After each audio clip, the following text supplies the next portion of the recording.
Hello fellow cravers and welcome to another WWE Predict. It is time for the biggest show of them all, WrestleMania 32, which is going to be live at Dallas, Texas on Sunday the 3rd of April.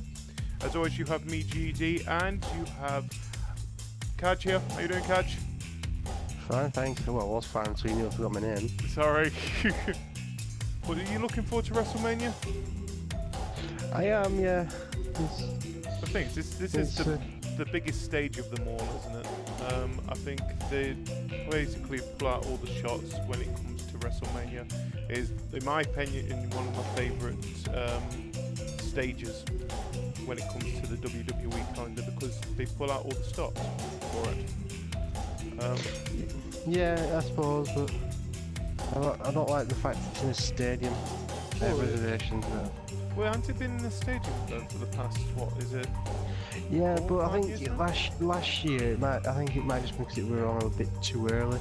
And like, it ruined the spectacle a bit because people like the Undertaker's entrance, it was done in pretty much daylight.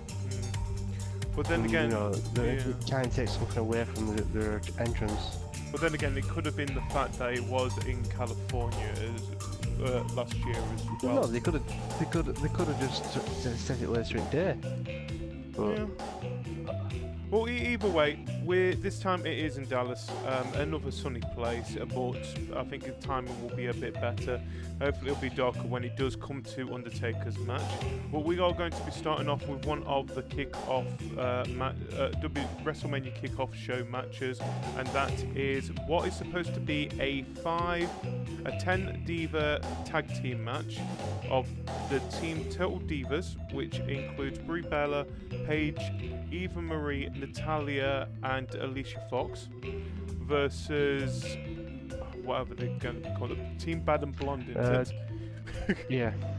Which is technically it's going to be led by Lana, but it will also include Summer Rae, Emma, Naomi, and Tamina. So let us begin.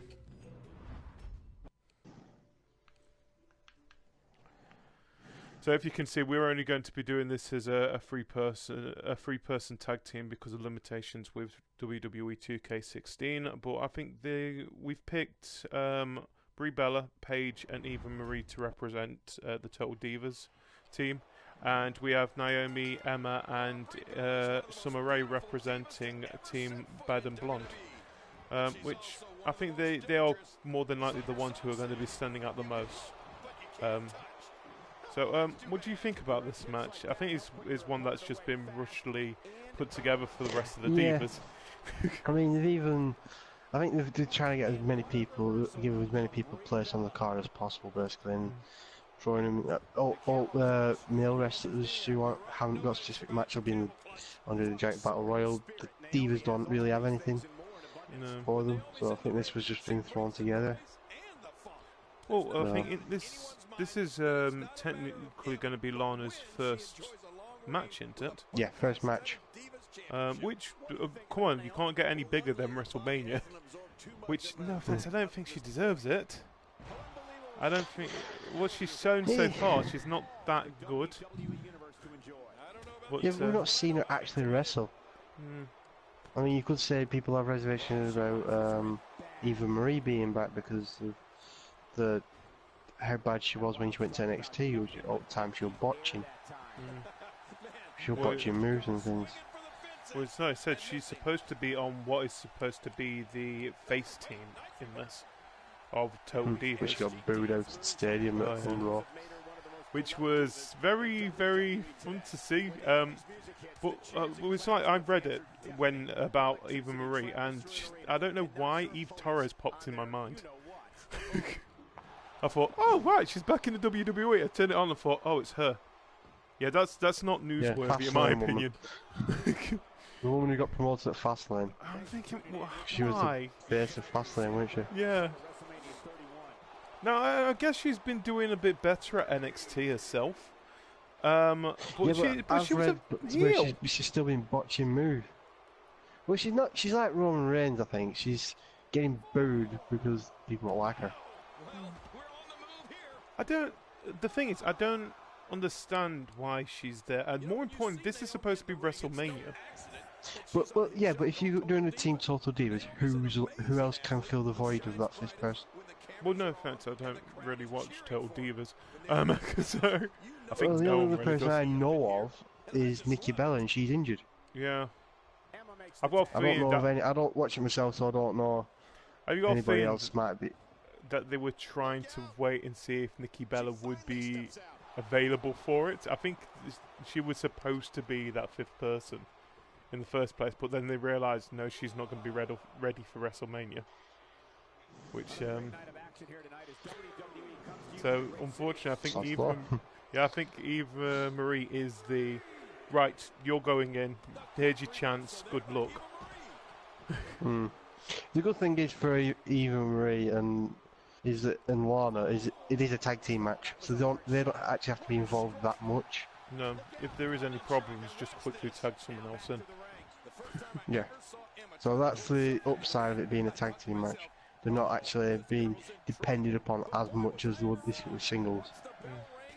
Well, the thing is, the other 4 people on each of the team, they are really, in my opinion, quite good wrestlers anyway. We've got Paige. Paige is my favourite, who is going to be in this match anyway. But we know that Brie Bella can wrestle. We know that Natalya can definitely wrestle. She pulled off, in my opinion, a brilliant Divas match at Roadblock a couple of weeks ago against Charlotte. And Alicia Fox, we know, can wrestle as well. And same with... but the thing about... you say Alicia Fox can wrestle. How often does she actually wrestle and actually... on her own? She's there to basically put over wrestlers. Yeah. Don't get me wrong, I'm not saying she's a bad wrestler, but she doesn't get chance to showcase it. Therefore, me personally, I've got doubts whether she's actually a good wrestler. Because she doesn't showcase it. Any matches she's in, she's quickly squashed. Well, but then again, I think it's making up numbers, isn't it? But they could have easily done a 3v3. Yeah, but then some people are going to have to miss out on a WrestleMania slot. Yeah, but there's certain people that WrestleMania don't for them really as well. deserve it. Well, that's a matter of opinion. I mean, for whatever reason, these people have been chosen, these people. So they must be doing something right somewhere. You don't pick them out for, she was crap before, now she's still crap, but we'll still give her a WrestleMania chance. Well, the thing is, it's, talking about chances, this is Emma's chance again to shine on the main stage.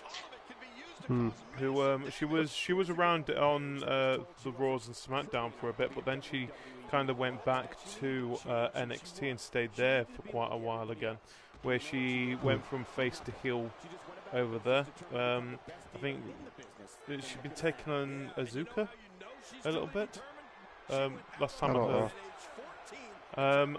And now, well done, she's got a WrestleMania spot. I'm looking forward to see how she goes with it myself. I think it like I say, I think this is a match which is for the women. It's in place of the Andre the Giant Battle Royal, because like I say, the men have that match. For everyone else who's not involved in a particular match, this is like their match sort of thing. Well, the match is finished, by the way, mate. Look at that quick. Yeah, by count out. Okay. Yeah. Not how I expected it. But No, I didn't. There's something. No, I like to point out, people do not know this. We are not controlling the wrestlers in the matches. We're just here talking about our opinions on the matches themselves. Yeah, it's weird. According to this, they say Team Bad and Blonde is going to win. Do you think they're going to win this match? I don't know. Because I've heard rumours that this might be Brie Bella's last match. So I think they'll let her go out on a win, if it is true. So I've got a feeling that Total Divas is going to win this match myself. It just makes more sense for them to win it. But all we can see, now like I said, this is one of the matches which will be available on the WrestleMania kickoff show, which is available on YouTube. So it's the first hour technically of WrestleMania. We have another match which will be taking place on the kickoff show as well, which is the Usos versus the Dudley Boys. So let's go over to that match. So here we are. It is the Usos versus the Dudley Boys. Let us begin.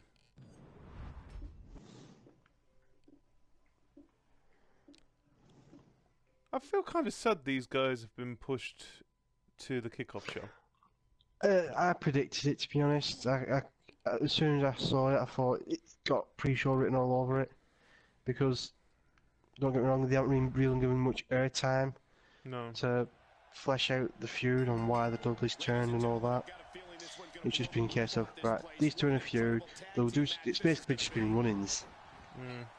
Well, it's like even the turn for the Dudleys, it's been, yeah, now these guys are bad guys, okay? But there's still people looking thinking, well, it's still the Dudley Boys! They attacked the Usos, didn't they, after a match, and that's when they turned. Yeah. Well, and then they started saying no more tables and all that. Well, I'm not really a huge fan of the Usos myself. I know that a lot of people love them, but I don't rate them that much. I'm really, personally, I'm hoping the Dudley Boys win. Yeah, I want the Dudley Boys to win because I hope that's going to push them into the tag team contendership again. Yeah, same here. I think they need that. They need that over tag team title. And I think, yeah, go with heels because we'll talk about the actual tag team title match later on.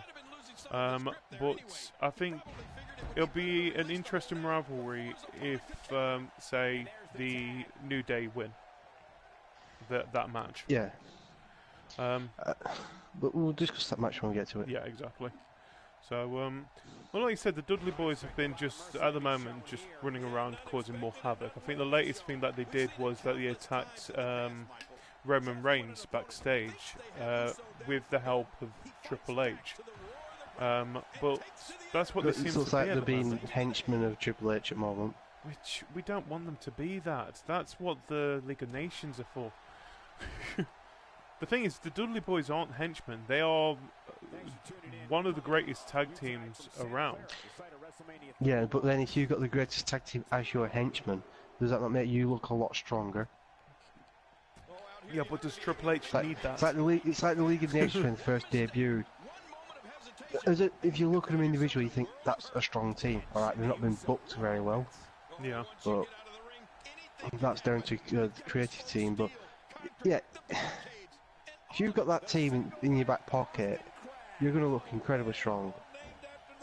Yes. Yes, definitely. Well, this isn't the first time that the Dudley Boys have played heel roles anyway. They do usually move from heel to face quite often. I think this is just their time to... Well, they can do both very well, though, that's the thing. Exactly, yeah. That's the reason why. The thing is, they've got the attitude to do that, which is it's great to see. And I think is with the Dudley Boys themselves, since they have been back in the WWE, they do seem to be always there still, which is a nice thing to see. It's like, what have they had? They've had shots at the tag team titles. They had that whole feud with the Wyatt family at one point as well, didn't they? Yeah. With Tommy Dreamer and Rhino in their team. And like I said, now they've got the heel part of their new career, new start of their WWE career for this generation. Which will be interested to see how they go with this. The Usos, on the other hand, they need to change their gimmick. Yeah, it's getting old. It's just the same thing. They just dance and there's no story to them anymore. It's like, oh, it's the Usos. The thing is, you can easily explain the Usos in one sentence. The Usos, cousin to Roman Reigns. That's it. They Yeah, had that's basically all they use for the moment. Yeah, they are cousins of Roman Reigns. Which is nice to see that they are respecting their ancestors with the is it tribal paint and the tattoos, of course. But yeah, come on, you've been doing this now for what? How many years? You've been doing it since you've been here. It's not the ancestry side of it. It's the whole gimmick. It's whole how the package. They're just dancing Samoans, which is basically what Rikishi were for a long time, who is the Usos' dad. Would you want to see the Usos turn heel? Won't kill Would them, it won't hurt work? them. I mean, it shows how popular the Usos are. Is even though they missed majority of last year as a team, they still got tag team at year. Yeah.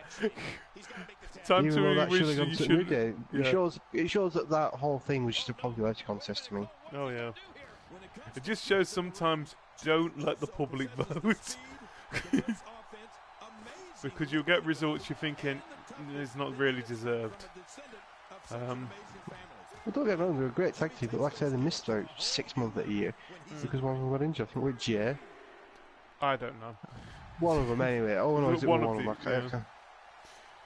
So. Well, the thing is, saying it was Jay or Jimmy who got injured. The other one actually suffered quite a bit when it came to trying to get a bit of a singles career out of it as well. Well, did one end doing commentary on SmackDown?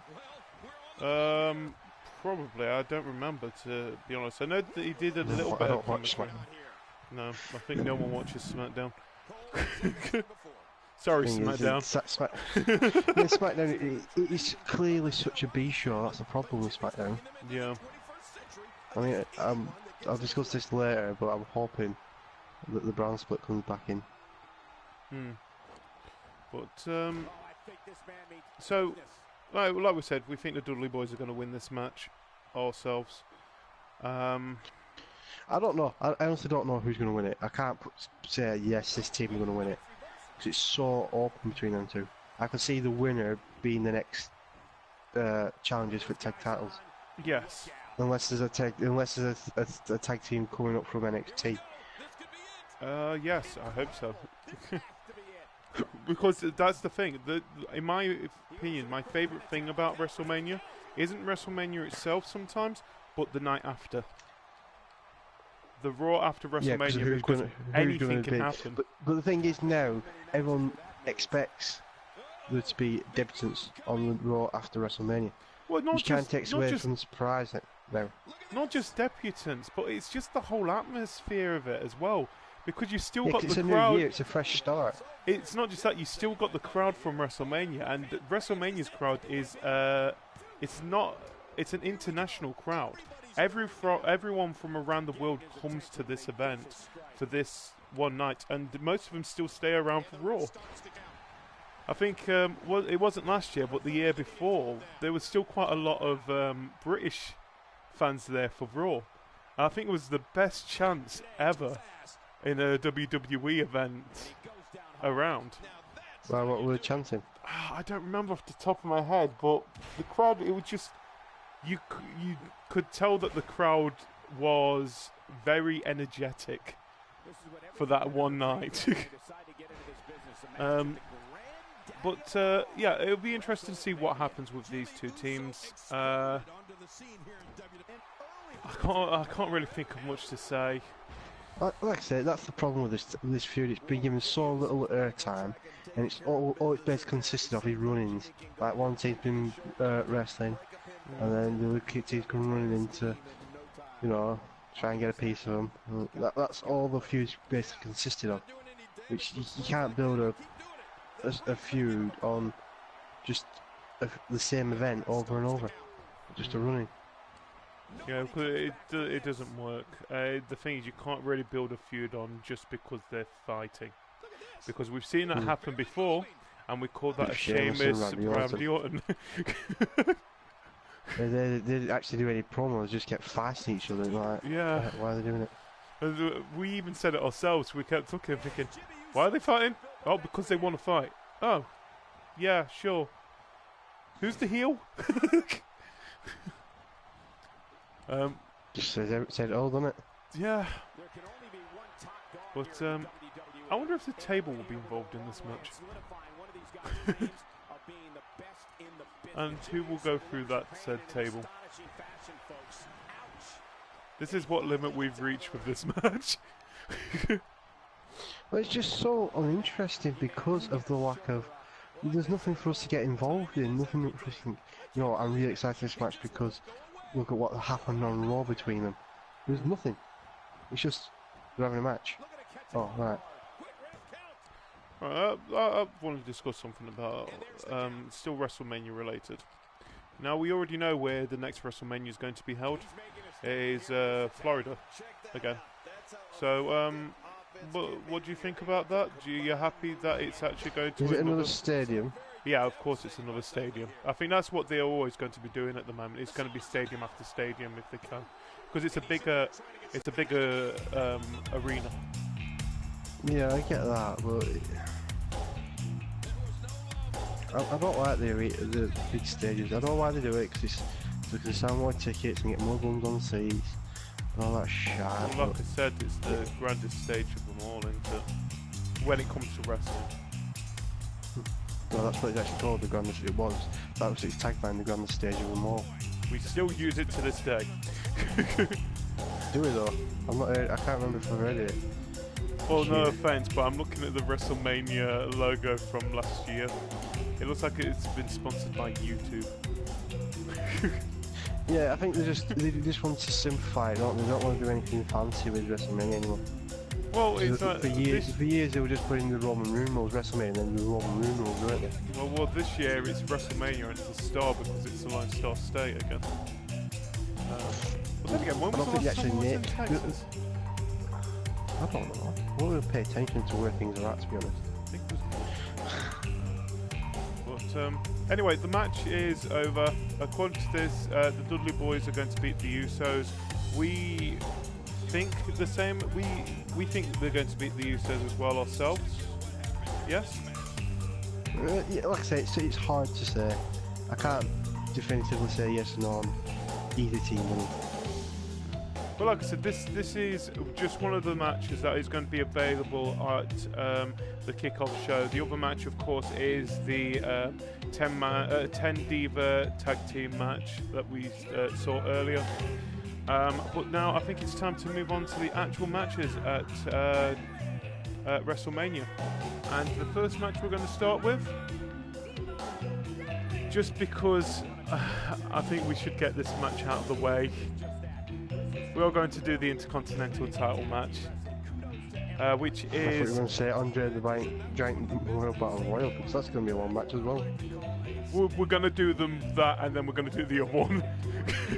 Well, I don't know who's actually going to be in the Andre Giant Battle Royal thing. We can talk about. We already know a couple of people who are, but like I said, let's start off with one that we do know who's going to be in that match, and it is the Intercontinental title match. So let's go. So here we are. It is the Intercontinental Championship. It is a ladders match. Now we can only do a 6-man, but this is going to be a 7-man match. The one that we're missing here is, of course, Zack Ryder. I'll let Cajr pick which one not to have, just in case if anyone asks. Zack Ryder originally wasn't going to be in this match. Okay. Yeah. So he's basically taken the place of what would have been Neville. Oh, yeah, good point. But anyway, let's move on to this match, starting from now. Beep. I do love a ladders match myself. It depends. Depends on who's in it. Well, I mean, you could have... You haven't got the people who's going to do... I mean, last year's ladder match wasn't that great. I don't know. It was fun watching Dean Ambrose go through a ladder. Yeah, but that was the only thing that really happened, though. No, it was... You know, it weren't like a ladder match that we've seen in past years. Well, let's look at the people who are going to be part of this match. We have Kevin Owens, of course, who is the current Intercontinental Champion. We have Dolph Ziggler, who I would say he's good when it comes to some high-flying stuff himself. Stardust, which is definitely good at doing high-flying moves, and Sami Zayn, who is awesome. We have Sin Cara, who is he's a luchador, and we have The Miz, and of course we have Zack Ryder, who is not part of this one here. I can't help to think, but The Miz is the sore thumb in this at the moment. Why? I don't know. You've got even Kevin Owens is quite good when it comes to aerial moves, isn't he? Yeah, but you got to think you need people in there who you could think, yeah, he could win the match. No point throwing a bunch of people in like Zack Ryder and thinking he's no chance of winning. Right. Okay. I've got a question. Who do you think will win the match then? I think Kevin Owens is going to retain. You think Kevin Owens is going to retain? I'm going to agree with you. I think it's going to be a close match. I've got a feeling, my opinion at the end of it, Sami Zayn is going to be climbing for the Intercontinental Championship, and then Kevin Owens gets himself ruins that opportunity for him. But yeah, it's written how it's going to go. Yeah. Still, it's fun to watch. I think you can't have WrestleMania lately without at least one ladders match. And this time, again, is for the Intercontinental Championship, like it was last year. And hopefully it's a lot better, like you said, a lot better than it was last year. But I think, personally, because of some of the people in it, and obviously this is because of injuries and things, I think this match should have really been, the ladder match should have really been for the United States title. Who would you put in for the United States title then? The same, majority of the same people, just because, you know, you look at some people, Zack Ryder's got no chance of winning it. He's there to fill a void, make up the numbers. Well, like you said, it was supposed to be Neville. Rumours. Is it rumours or is it officially said now?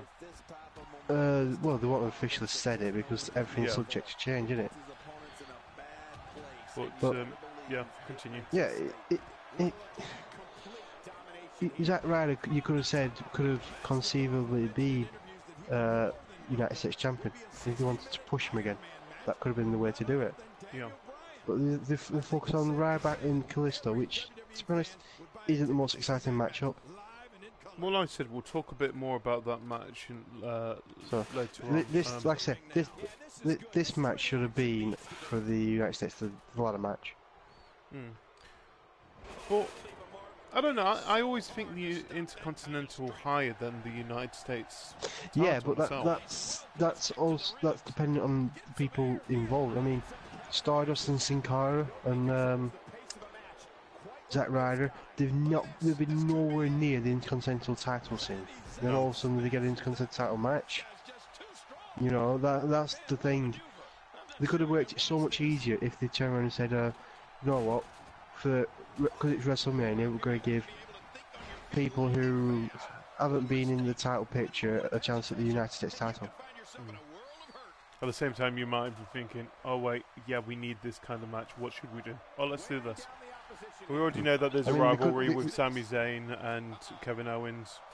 And Kevin Owens has got that personality where he could make a bunch of enemies. Let's make him in a match where he basically causes himself to be in a 7-man ladders match. And that's pretty much how it's happened. I'm more interested to see how Sami Zayn does in it, because this is not his first main stage. He has been on. It's his first pay-per-view. Yes. In a singles, as a single competitor, he did take part in the Royal Rumble. Yes. But I don't count that as like a thing because some people get eliminated in seconds. Which is crap out there. Well, this is not his first match on the main roster. He was part. He did face John Cena for the US title when he was doing the Open Challenges, wasn't he? Yeah. But I think even if he wasn't, coming to WrestleMania, I think we would have saw him at least come facing Kevin Owens sooner or later anyway. Yeah. I personally would have it preferred to see it be Sami Zayn versus Kevin Owens at WrestleMania. Not yeah, they could have easily had it like that, but for whatever reason, they decided that they wanted to put Sami Zayn versus Kevin Owens as maybe after WrestleMania. Yeah, well, like I said, we could come out after WrestleMania. We could actually see Sami Zayn win it. And then that's what happens at Extreme Rules. It's going to be Kevin Owens versus Sami Zayn for the rematch. What kind of match would it be? But like I said, we'll talk about that when it comes to that. Yeah. Maybe. Yeah. My question is, do you think Zack Ryder will win this? I think I've already explained that answer. No! And then it comes to WrestleMania and he does. I mean, don't get me wrong, it's nice to see the likes of Zack Ryder back. I mean, yes, I agree. I said it when Del and Swagger. I said it then. It was nice to see Swagger back because it's somebody different. It changes the matches up slightly. It changes what you see. You're not seeing the same moves by the same person over and over and over again. You see like somebody else's moves. I think that's one of the reasons why people like AJ Styles and Sami Zayn and when Chris Jericho come back, they're mixing it up slightly. Yes. I mean, Jericho always gets a pop because you can probably nail down his move sets, but he always great just at what he does. surprises you. Yes. And because he spends so much time away from the TV at times, when he does come back, it's like it feels fresh. It's not like you've seen him every week for God knows how many months. He does have that impact. That's the way he works. The thing is, when he does come back, he comes back big. He doesn't just, I'm back, how you guys doing? He usually comes back when he wants to put somebody over. When somebody needs putting over, like he's done with AJ Styles. Yeah. He's come back and he's put AJ Styles over.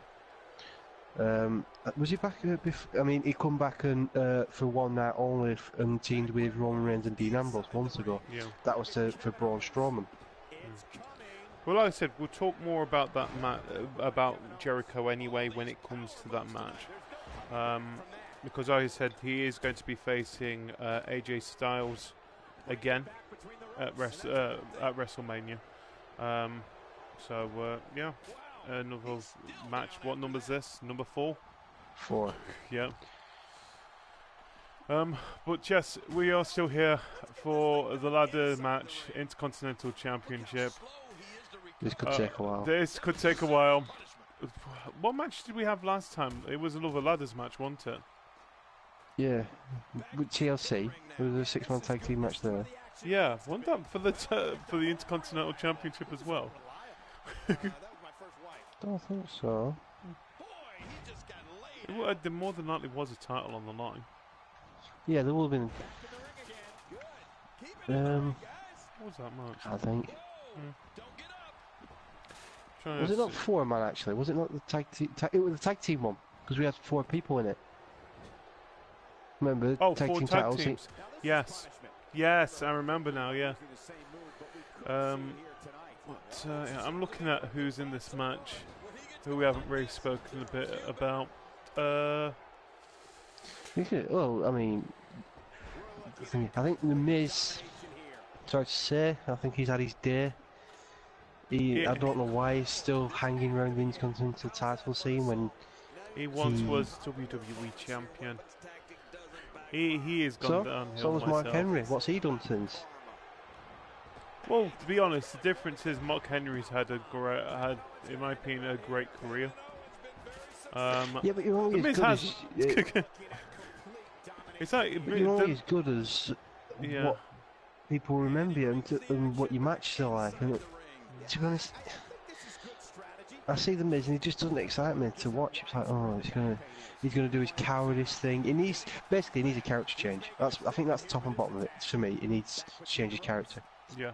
Instead of being this movie star wannabe thing, he needs to change it up and go, right, I'm going to be this now. I miss Damien Sandow. And he'll probably be on the Battle Royal night. Yay. I did actually spot him. I forgot when it were now. Yeah. When there were all the wrestlers in ring, I think we tried to split up Triple H and Roman Oh, Reigns. what? On Raw this week. Yeah, and I spotted Damien Sandow as one of the guys pushing him away. Like I said, he's still definitely there. He's hovering around. I think, like I said, I think he's doing some more of the dark matches at the moment, which is what I feel sorry for the guy because he is such a fan favourite, and he kind of just disappeared. I don't know if he got on the wrong side of a McMahon or Triple H. I don't think he. I think it helps us at the time he disappeared is what the gimmick were. They were doing this. Him and Curtis Axel were doing the match. Oh yeah, and then what happened with Hulk Hogan? Blew up. Yeah, bad timing. That's how it goes. Yeah, the Miz. Yeah, I agree. I think his time. I think he would be great as a commentator. I think I think they keep him because he's good at talking. He's good on the mic. I can't take that away from him. Yeah. He is good on the mic, but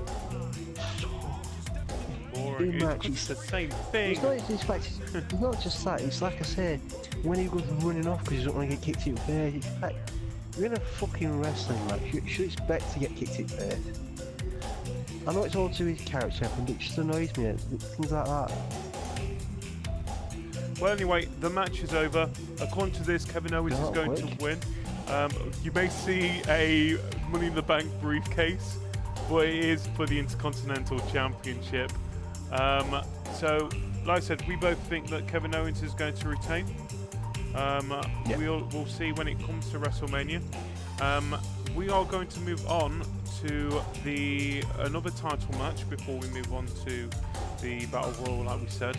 We are going to do the US title match because I've just noticed that it's also another match which is going to be part of the kickoff show. Is that moved to kickoff show now? That has been moved over to the kickoff show as well. So we are going to move over to the US title, Kalisto versus Ryback. So here we are. It is another WrestleMania kickoff match that we've just noticed. It is for the United States Championship, Kalisto versus Ryback. Let us begin. Beep.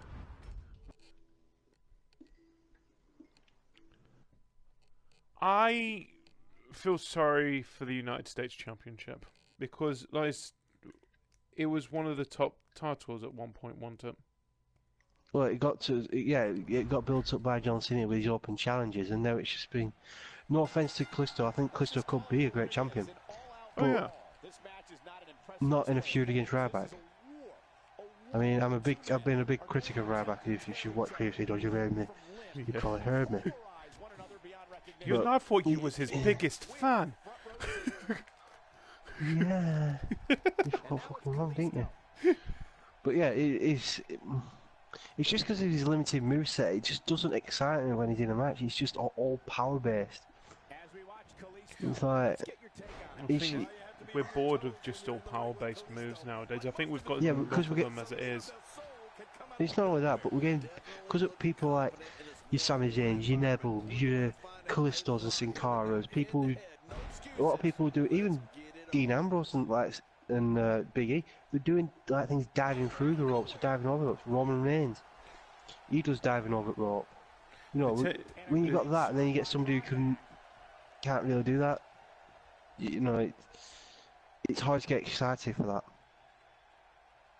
Well, the thing is because most of them are taking risks. I would say Ryback has tried to do it himself, but that's it. He's only tried it. He hasn't done much about it.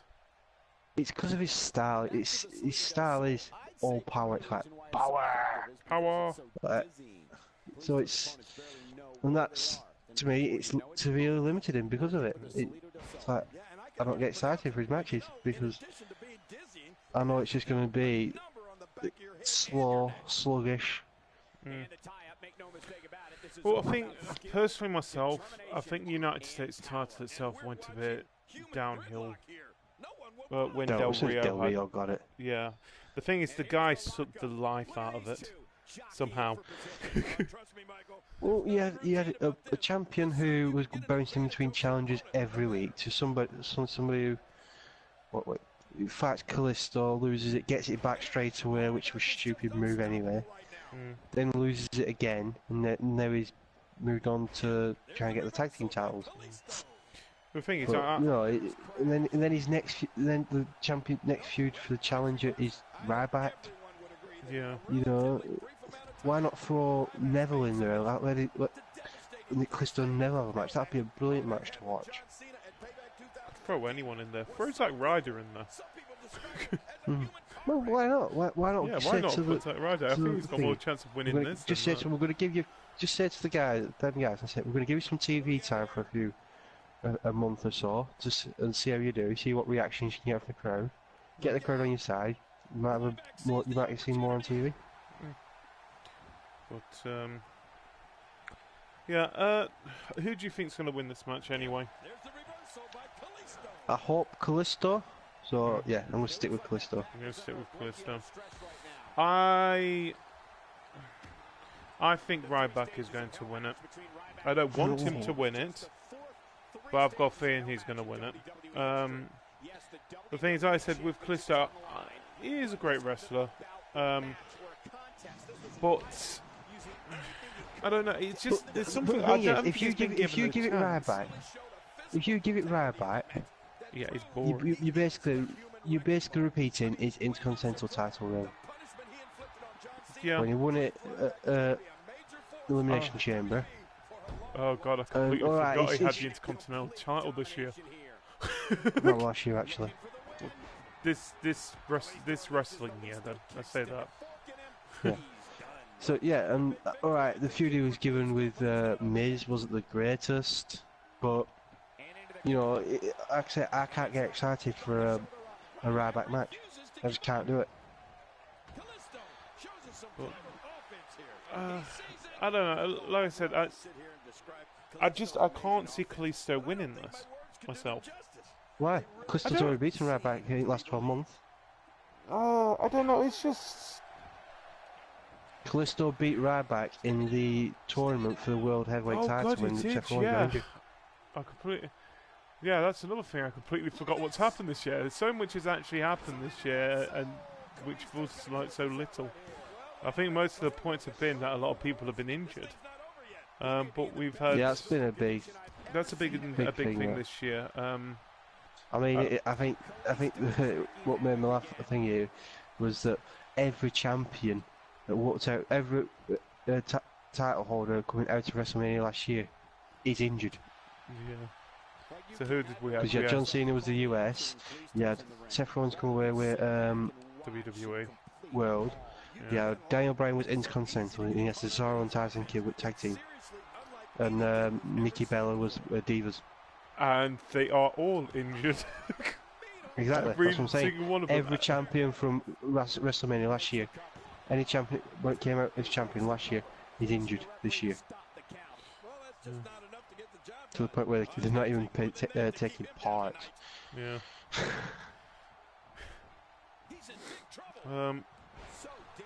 I don't know what to say. Like I said, all I can say about this match is this is one of the matches which is going to be on the kickoff show. You can catch this on YouTube. Looking into it, the kickoff show is a 2-hour-long show, so that will make WrestleMania 6 hours long? 7 hours, I think, because there's a post show as well, post WrestleMania. It's going to be pretty much nearly half 7 hours. No, half a day is 12 hours, GD. It's close enough. No. It's alright, it's going to be a quarter of a day then, is that better? Just over a quarter. Right. Some people watch box sets longer than that. Yeah. But, I don't know. I can't think of anything else to say about this. The only thing the bad thing about Callisto being United States champion is that it's taking the Lucha Dragons away from the tag team division, which I think they needed. Yeah.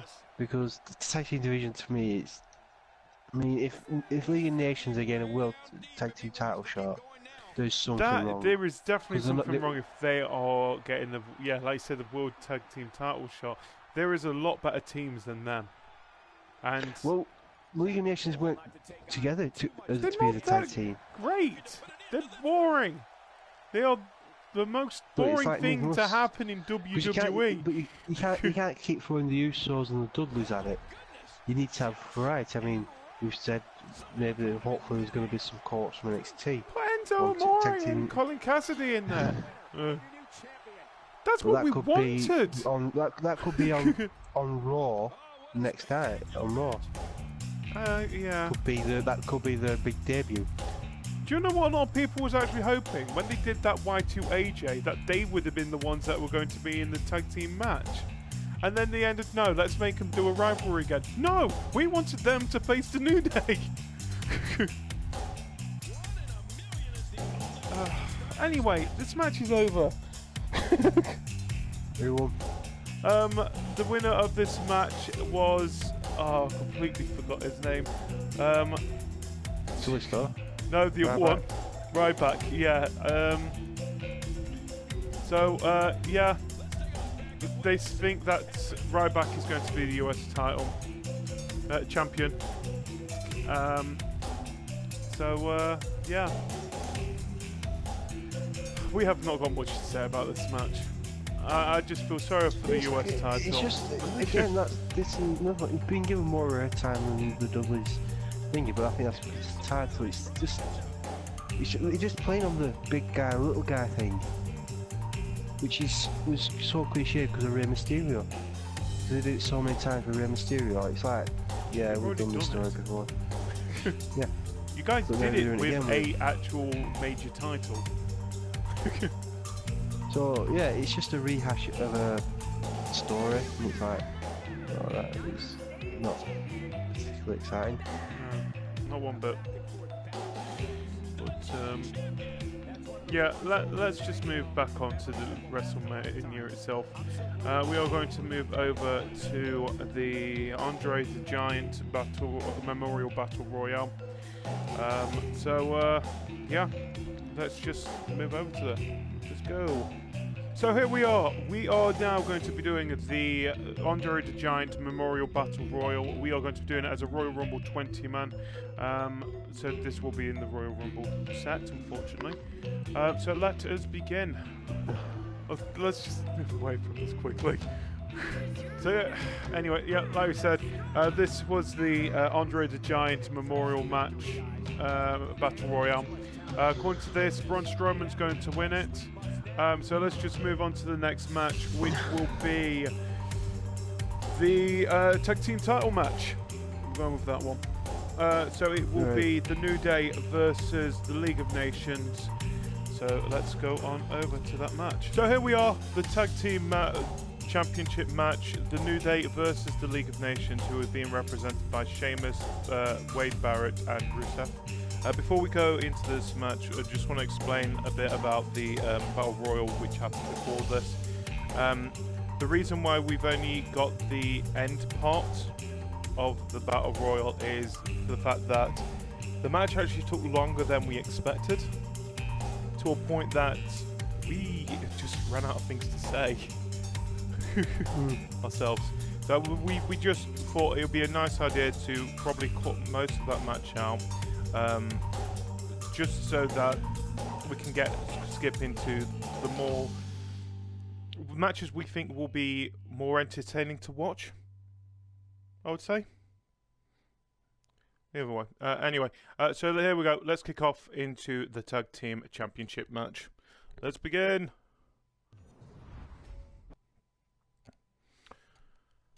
I like the New Day, and I'm still wondering, is Butio's actually a real cereal? Probably not. I don't know, they show it so much and they've even got a box now. I wish it is. WWE, get onto it, mate. Make a cereal and make it Butio's. Yeah, but if you want it in England, say, you got what shipping and everything. Might be more hassle than it's worth. Yeah, woman. Anyway, we'll talk about this match. The New Day, in my opinion, have now become more of a face. We said that they more than likely was going to end up like that. But at the same time, I think they could have had better opponents. Yeah, they were never originally part of the tag team division. It was just they were a stable for the authority, basically. Yeah. And now they're being shoved into the tag team division. It's like, really? Do we really want the League of Nations to defeat the New Day? Well, we don't. The thing is, they're a terrible, terrible stable. The thing is, they're great wrestlers, but they just don't work well as a stable. And even though the New Day have been picking on them, it's just there is better tag teams who could be in that. Just to name a couple off the top of my head, the Dudley Boys, the Usos, the Social Outcasts. I don't know. But again, they're stable. They're not a tag team. They're stable like the League of Nations. Yeah, but they'd be better than the League of Nations. But you can't really diss the League of Nations and then say, "Oh yeah, but we'll have Social Outcasts." Yeah. Well, it's a bit hypocritical of you to do that. I know. But then, who would you want to put in instead of? Do you think the League of Nations they don't deserve the spot? No, no. Well, who would you want to? Well, to be honest, with this feud though, it's pretty much put the New Day as faces. Yes, it has actually. Which we've all been wanting. I think it has been building up. I think the fans have been building up of them being faces. They're really entertaining to watch. I think it is one of the best usually one of the best parts of WWE Raw or SmackDown is when the New Day are out, because they cut the best promos at the moment. Yeah. It's like at the moment while we're talking here, I'm actually searching to see if there is a Bootio cereal. You suck it. I don't care. I want to know if there's an actual cereal. There isn't. Why do they lie to me? Why do they have a box? This should be a cereal. I'm getting upset over cereal. Well, I never thought I'd see the day of that. I think the tag team division, it's one of those. It rises and falls. Yeah. I mean, you've had the New Day. You had the prime time plays at one point. Then I think Darren Young got injured, so they had to stop. Dudley Boys had their chance. The Usos have had their chance. They'll probably get another chance soon. It's a case of you've got to pass it around. You can't keep having the same teams. I mean, you got tag teams in NXT. We discussed one already. Big Enzo Amore and Colin Cassidy. We've also got the Revival as well, which we didn't know about until Roadblock itself. I think there is quite a few. Yeah. Oh, no, yeah, in NXT, sorry. You've completely forgot about them. Didn't they win the match? I don't know. But you've also got the Ascension. Yeah. Why not give them, build them back up, get them out to being basically the jobbers of that, and give them a tilt at the title. Well, it's not just that. We've also got the Lucha Dragons. Now, I think the main reason why they're not in the picture at the moment is because of Kalisto being the US champion. But I don't know. Yeah, like you said, the tag team division at the moment is at a low point. I think the only good thing that we've got out of it at the moment is the New Day. But they're current champions, and at the moment we can't really see anyone who's going to beat them. And if they've got to beat them, especially how they've been more promoted this past month, 2 months now, there's got to be someone heel. I've got a feeling. But it's like when we was talking about WrestleMania itself and the tag team division, what match we would like to see at WrestleMania. We were on about probably a 4-man tag team match or something like that, which I think would have. You still got nearly 8 men. It's just 2 teams. No, not. Yeah, I agree. We've got nearly 8. We've got 7 men, haven't we? Technically, because in the actual match, which is going to happen, the whole of League of Nations is going to be taking part of this versus the whole of New Day. So I think this is the first time that the New Day are at a numbers disadvantage going into a title match, which is going to be interesting to see how they cope with that. But well, yeah, with this, I would have liked to see multiple tag teams taking part in this match. You could have put the Usos and the Dudley Boys in this match. I think it would have made it better. You could still have the rivalry of the Usos and the Dudley Boys, but then you got 2 separate stories in one match, which when it comes to say the Dudleys interacting with the League of Nations, it's like they're not. Why are they fighting, sort of thing? When you say 2 separate stories, we've got one week story, also known as the Dudleys versus the Usos, and the match that's happening now. But the only reason this match is here, like you said, is to make the New Day seem more of a face team from when they were heel, isn't it? I think that's the main point of this whole match. But talking about this match, who do you think is going to win? Do you think the New Day is going to defend their title? New Day. You hoping the New Day as well? No, I don't think.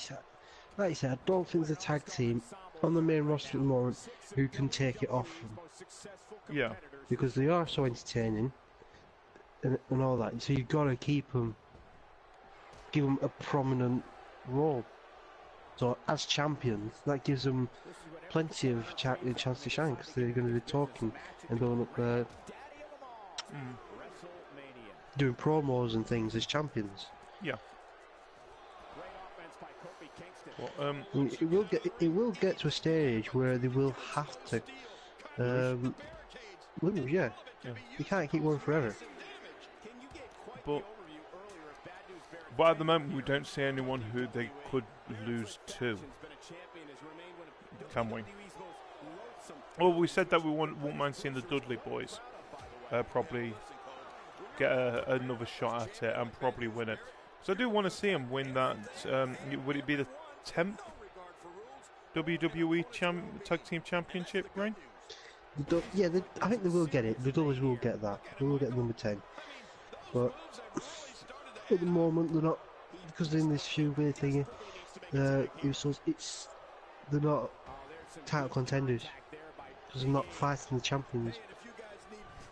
Sort of thing. Yeah. Well, I don't know. I'm starting to feel sorry a little bit about the tag team division because there isn't really that prominent competition there, or it is the same people that we seem to always be pointed out. I think they could do with getting a few new tag teams probably created. It's like there was, we said this already, AJ Styles and Jericho. Well, like they were going to be a great tag team. And then that kind of decided to go down a different path, which, I'm going to be honest, upset me a little bit, because I would have loved to see them be involved in this tag team match. I think they did have a shot at the tag team titles, didn't they? Which then caused this rivalry, yeah. Was it Roadblock? No, it was just before Roadblock. Yeah. The Raw before Roadblock. Yeah. But, yeah. I don't know. Well, we could even have the Wyatt family. We could have Eric Warrington. They're not a tag team. What? Again, they're not a tag team. Well, they're not known as a tag team. They're known as a stable. Well, even if they're known as a stable, you could have two. The thing is, we've seen some great stables that hold the tag team titles. For example, we've had Evolution and Legacy. Did Legacy have it? Yes, Legacy did. Yeah, I get what you're saying, but I think I think It's hard to say. Didn't Eric Warren and Luke Harper used to have the tag team title? No. No. Was I think they were going to go for them. Yeah. When they were separate from Bray Wyatt, before they came back to Bray Wyatt, when they were on their own sort of thing. They did start teaming up, and then Eric Rowan got injured. Right. I think he tore his pectoral muscle or something like that. And that's why he was out for a long time. But when you talk about legacy and all that, I think tag team titles, you got to think they were basically conquering everything that got in their way. Yeah. Well, legacy was Randy Orton, your main eventer, your guy who's always going to be at main event, given a chance. And then you had two people who could go for the tag team titles. I mean, you could say Team Angle from way back when. You had the world's greatest tag team, and it was him. It was Shelton Benjamin, Charlie Haas. And Charlie Haas, yeah. They were known as the world's greatest tag team. The thing, it wasn't Evolution, it was Batista and Ric Flair, wasn't it? I can't remember. But yeah, I mean, some stables, yeah, they do. Because it depends on what that stable's doing. Evolution wanted to be the all-conquering team, so they wanted every title they could get their hands on. Well, then again, technically, the Wyatt family wants the same thing, but in their way, it's not the titles. They just want to be world conquering, in a way. Yeah. So the titles don't mean anything to them. It seems at the moment. At the moment. And like I said, it's one of those. But it's hard to say. Like I say, it's one of those. Yeah, you could put these stables into the tag team title hunt, but then it starts getting confusing, especially when you got stables of 4 people. Do you keep the Freebird rule, which were any 2 members of the team can defend the titles, or do you make it score right? We're going back to set. You have to be. It's got to be the two that win it. It's got to be them 2. It's like when the Shield, it was Seth Rollins and Roman Reigns. Only them 2 could defend the titles. Well, the thing is, this match is going to be, if say the League of Nations win it, the Freebird rule will stand there as well, won't it? So any of the 4 of them. I don't think they've ever actually acknowledged it, that the Freebird rule they're using it. It's just a case of it's. I mean, they have used it. I think it was Money in the Bank, Money in the Bank possibly, where Kofi Kingston was actually in the Money in the Bank match. Yeah. And so he didn't defend the tag team titles. It ended up being Xavier Woods and Big E. And then they lost. Well, the thing is, like I said, that's the situation where the Freebird have been used. Because it's usually Kofi Kingston, Big E. The thing is, well, remember here, this is the second reign of the New Day with the tag team titles as well. They are 2-time tag team champions. And the last time they did lose it, it was, like you said, it was Xavier Woods and Big E. Because like you said, Kofi Kingston was part of the Money in the Bank match. Which was surprising. Sheamus was there. He won it. Yeah. We haven't talked much about the League of Nations. We've got to talk a little bit about them. Oh, they're just so disappointing.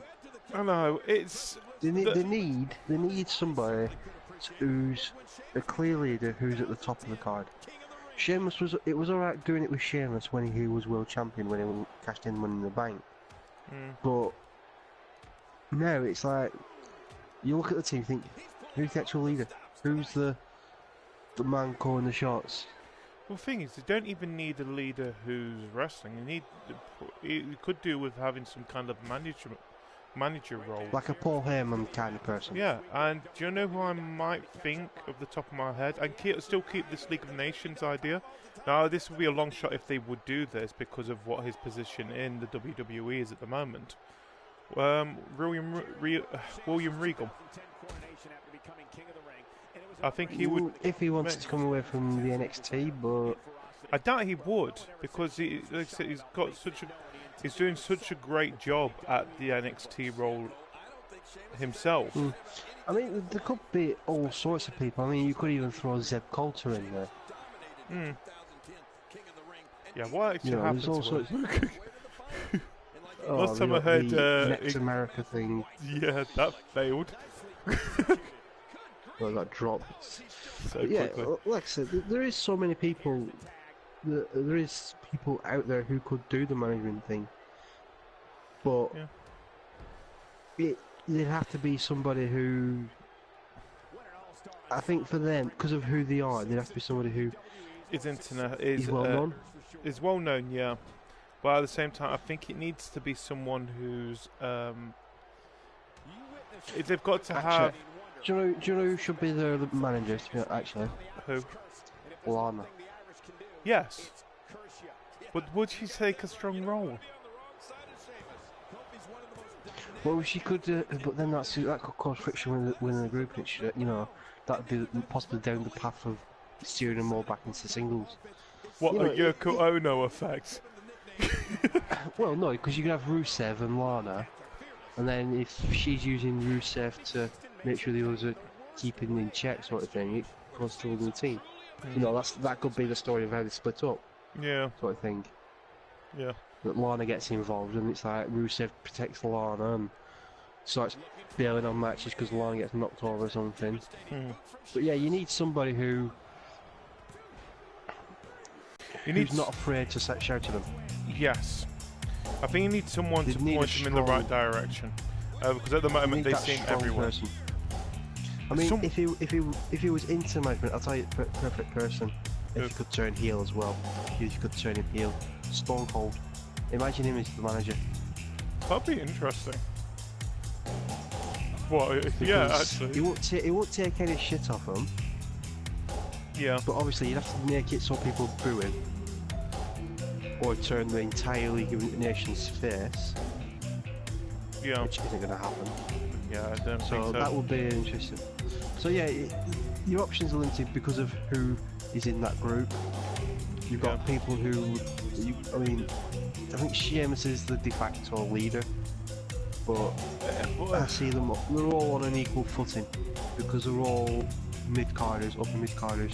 I think it's not just that, they've got so...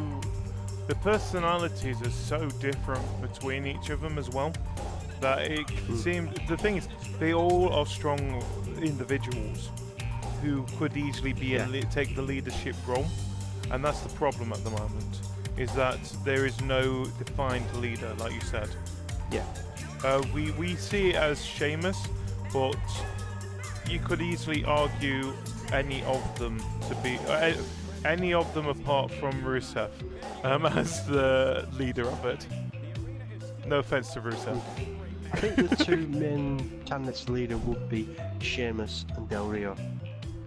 Yes. They're the two main ones. But Del Rio's just boring to listen to. Yeah. Sheamus, he's... I hate to say it, but I think his time in WWE is up. What's that, sorry? Unless... I hate to say it, but I think Sheamus' time in WWE is up. Yeah, I think it is. Because I think he's gone stale. They tried to reinvigorate him with the heel turn when he came back off injury. And it doesn't work. It might be possibly because of his booking, because he got stuck in a feud with Randy Orton for months on end, which was just going nowhere. Anyway, mate, the match is over. And according to this, the League of Nations is going to win the Tag Team Championship. We don't think so. We think New Day are going to defend it. So we've just got to see what happens with that. So let's move on to the next match. And I think it is time for Jericho versus AJ Styles. So let us go to that match. Singles match. This should last long. We've been at this... Well, we started, about 8 o'clock? It's now 10 past 10. So here we are. It is Jericho versus AJ Styles, part 4. Let us begin. I like this rivalry a bit. I think it's run its course. I think they're going for one last hurrah because it's a WrestleMania. I think they're going for one last hurrah. I think basically time was too short for them to get new feuds going for them. I think everyone else was pretty much booked up. It's like, right, you have to stick with that for the time being. Which I'm not against. Like I said, they're two great wrestlers. And it's only the last few years I really started to appreciate Chris Jericho, because when I originally watched him, he wasn't that. I wasn't that impressed by him. But then again, he had the likes of Triple H, Stone Cold, and The Rock to compete with. And he still becomes undisputed champion. Yeah. But yeah, like I said, I've learned to appreciate him more. And AJ Styles since he's come in has been brilliant.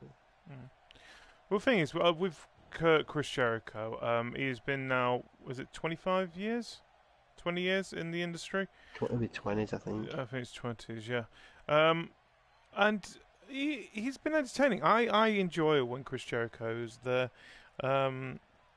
Especially now, he just, like you said earlier, that he just shows up to compete. He just shows up to put people in their places, and then he disappears for a bit. He comes in to put people over, to make them look like they're good wrestlers. I mean, he did it, I think, 2 years ago at WrestleMania. Do you remember who he put over? Who he lost to at WrestleMania? CM Punk, wasn't it? Nope. Who? Fandango. Yeah, where's he? Exactly. But they must have had high hopes for him, and they thought, you know what, Jericho's the man to put him push over. him up, yeah. And it's like they used Jericho for the feud with Roman Reigns and the Wyatt family when Braun Strowman debuted. They got Jericho into that for one match only. They're doing it with AJ Styles now. You know, it's like he's a good go-to guy, but he's got, because shit. You alright? Control fell off. Oh. Yeah, control fell off my knee. But the problem is with him, he's because of what he's been doing. He's giving back to the WWE, the business. That's what he's doing. He's actually often said that, because somebody's done it for him once upon a time, so he's doing it for the people. Well, the people who's done it for him. But the problem is now it gets to a point where, because he loses so much, is it really a big scalp anymore? It's like Kane. He loses so much. He's beating Kane a big deal anymore. Not really. So that's the problem. So you need to like rebuild him as like the wrestler that he was. I think it's more, like you said, with people. Jericho is pretty much in the same boat now as Big Show and Kane, where they're there to push the new talent up. But I think it doesn't help now we know that they are there to do that. I think if we didn't know about that, I think then I think the scope would have been a lot bigger. But it's just, like I said, it's what we know nowadays.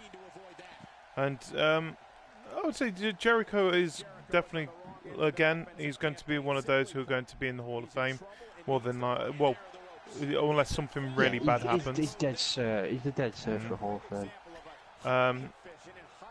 So he doesn't really need to do these matches. He's already cemented his legacy in the WWE. But it's nice to see that he's still around. Well, he was still doing live shows. Yeah. He just wasn't on TV. Yeah. But he was there. Anyway, talking about the other competitor, AJ Styles. It still feels weird that he's here in the WWE. Yeah. Because he's not been seen on WWE TV before, sort of thing. It's like you look at him and think, oh, he'll be there for a long time. You know, he's like the next guy to come along, and like the next John Cena possibly. And then you think, hang on, he's 39 years old already. He's already done 20 odd years worth of experience. Like, but this is his first time being WWE. You know, it's one of those. It's like when Sting went WWE. It's like, because he was so old, but he was so new to the WWE. It was weird to see him there. Yeah. Well, I think it's the same when Samoa Joe comes up to the main roster. It'll be the same when Austin Aries possibly comes up to the same roster. But the difference is with Sting is the WWE knew who he was and how big a star he was.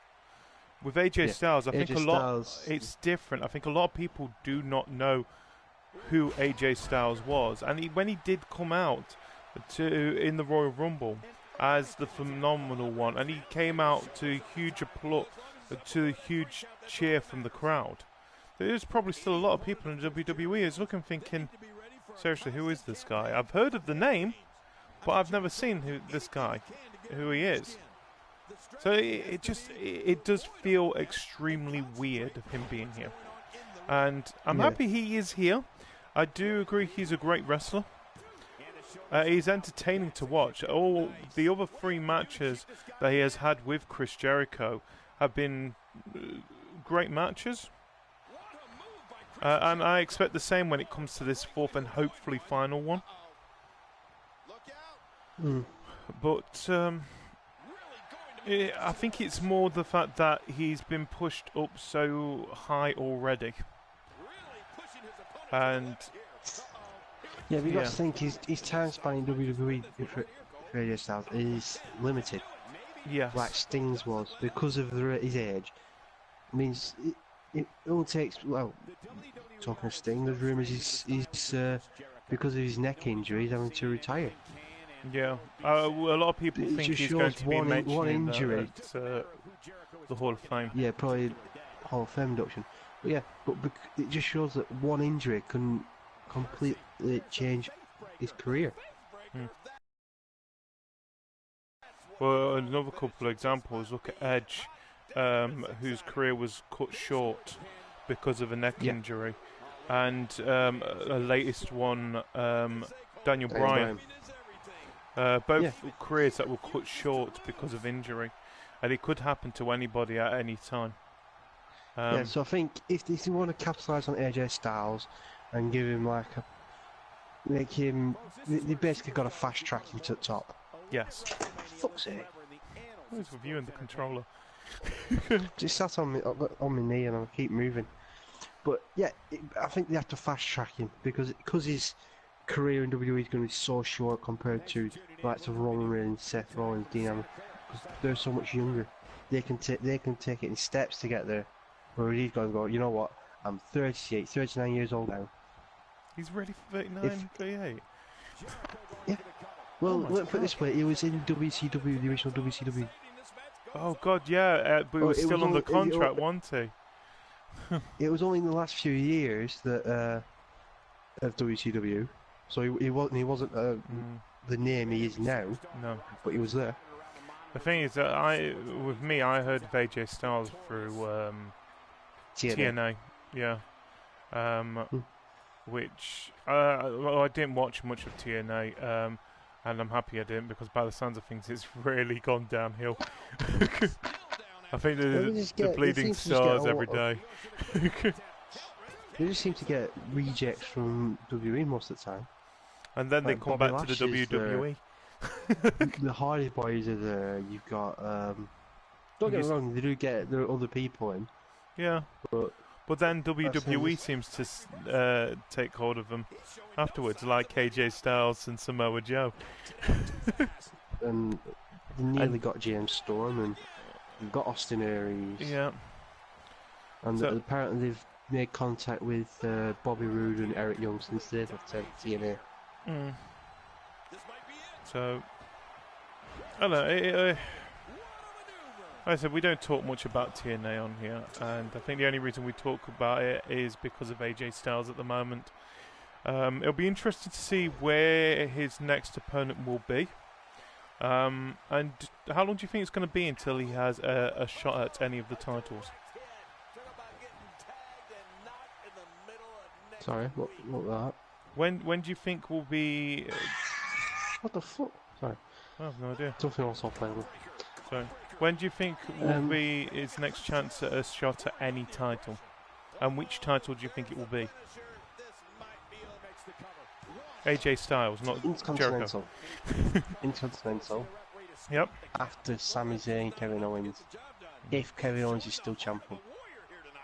if Kevin Owens is still champion.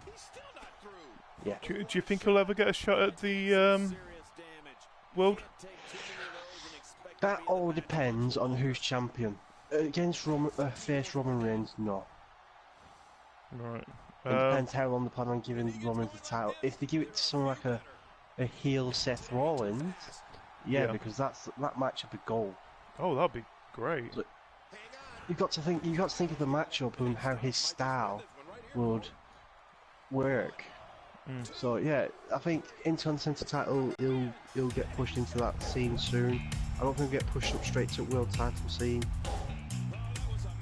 Yeah, he may get to world title scene.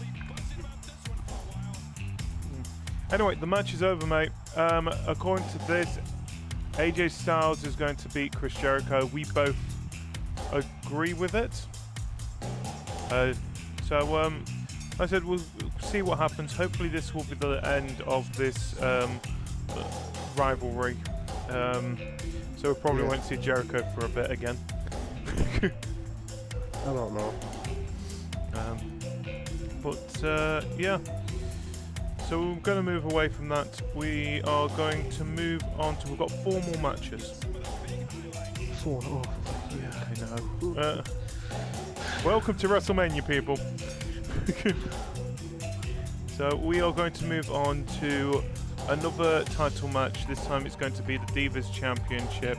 Charlotte versus Becky Lynch versus Sasha Banks. We will see you there as I look for my controller. Yep. So here we are, the Divas Championship match. Charlotte versus Becky versus Sasha. Let us begin. Let me die.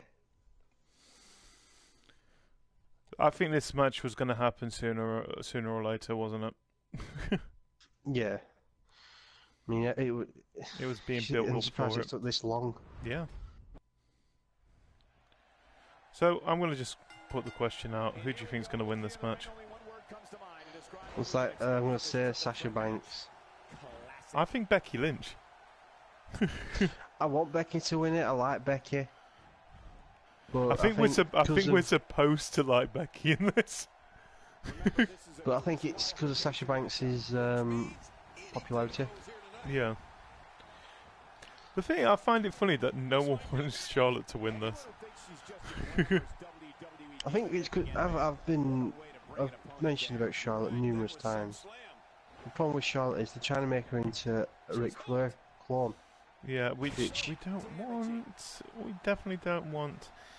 The thing is, at least with Becky Lynch and Sasha Banks, they have got more of a unique style to them.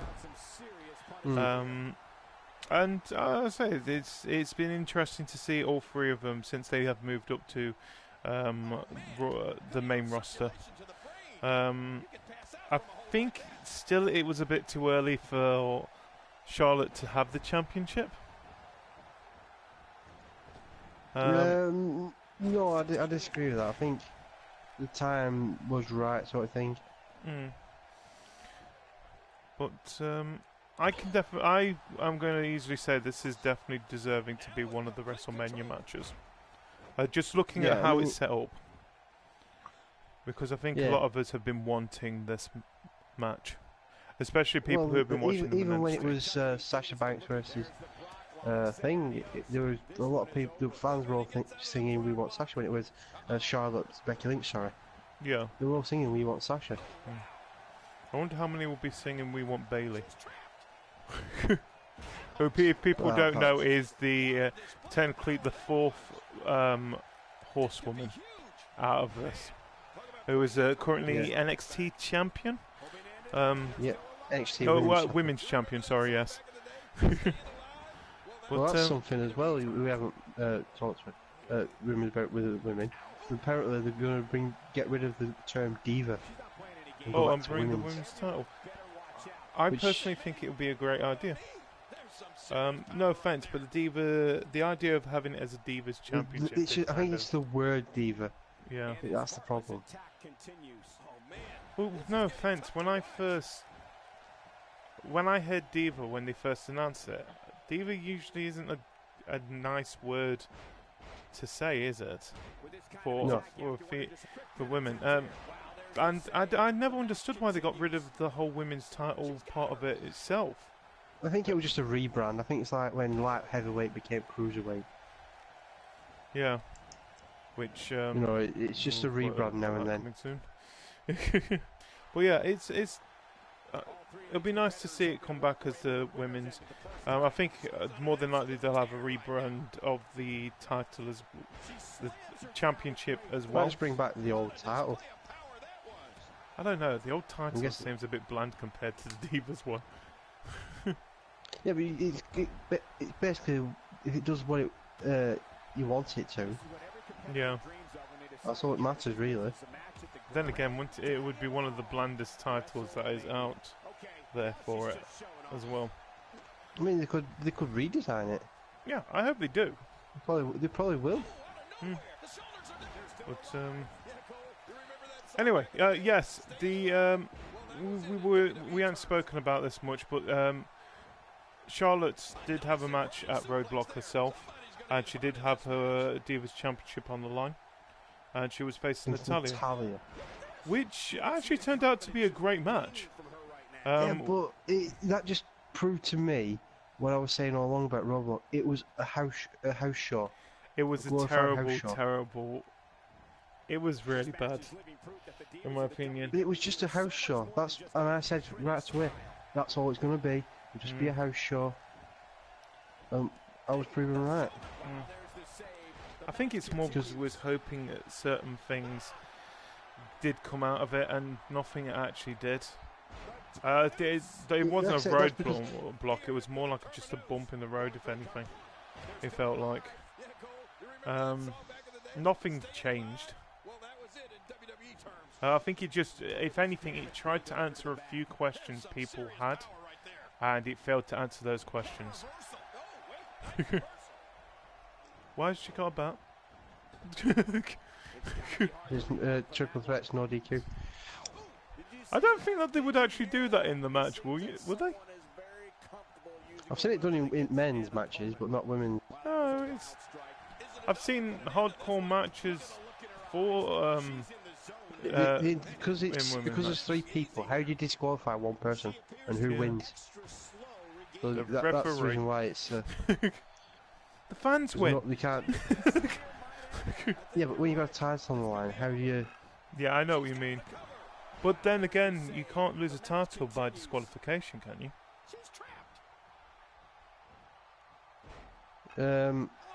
No. But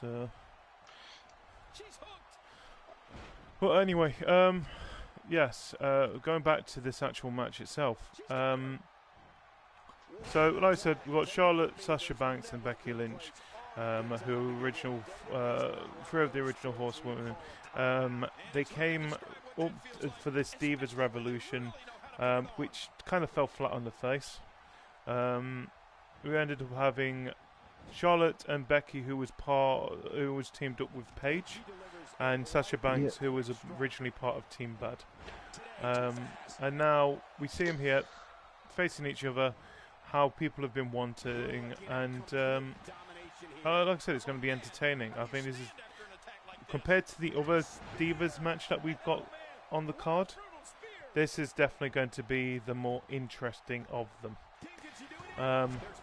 And it's nice and it's a good idea that this will be. Anyway,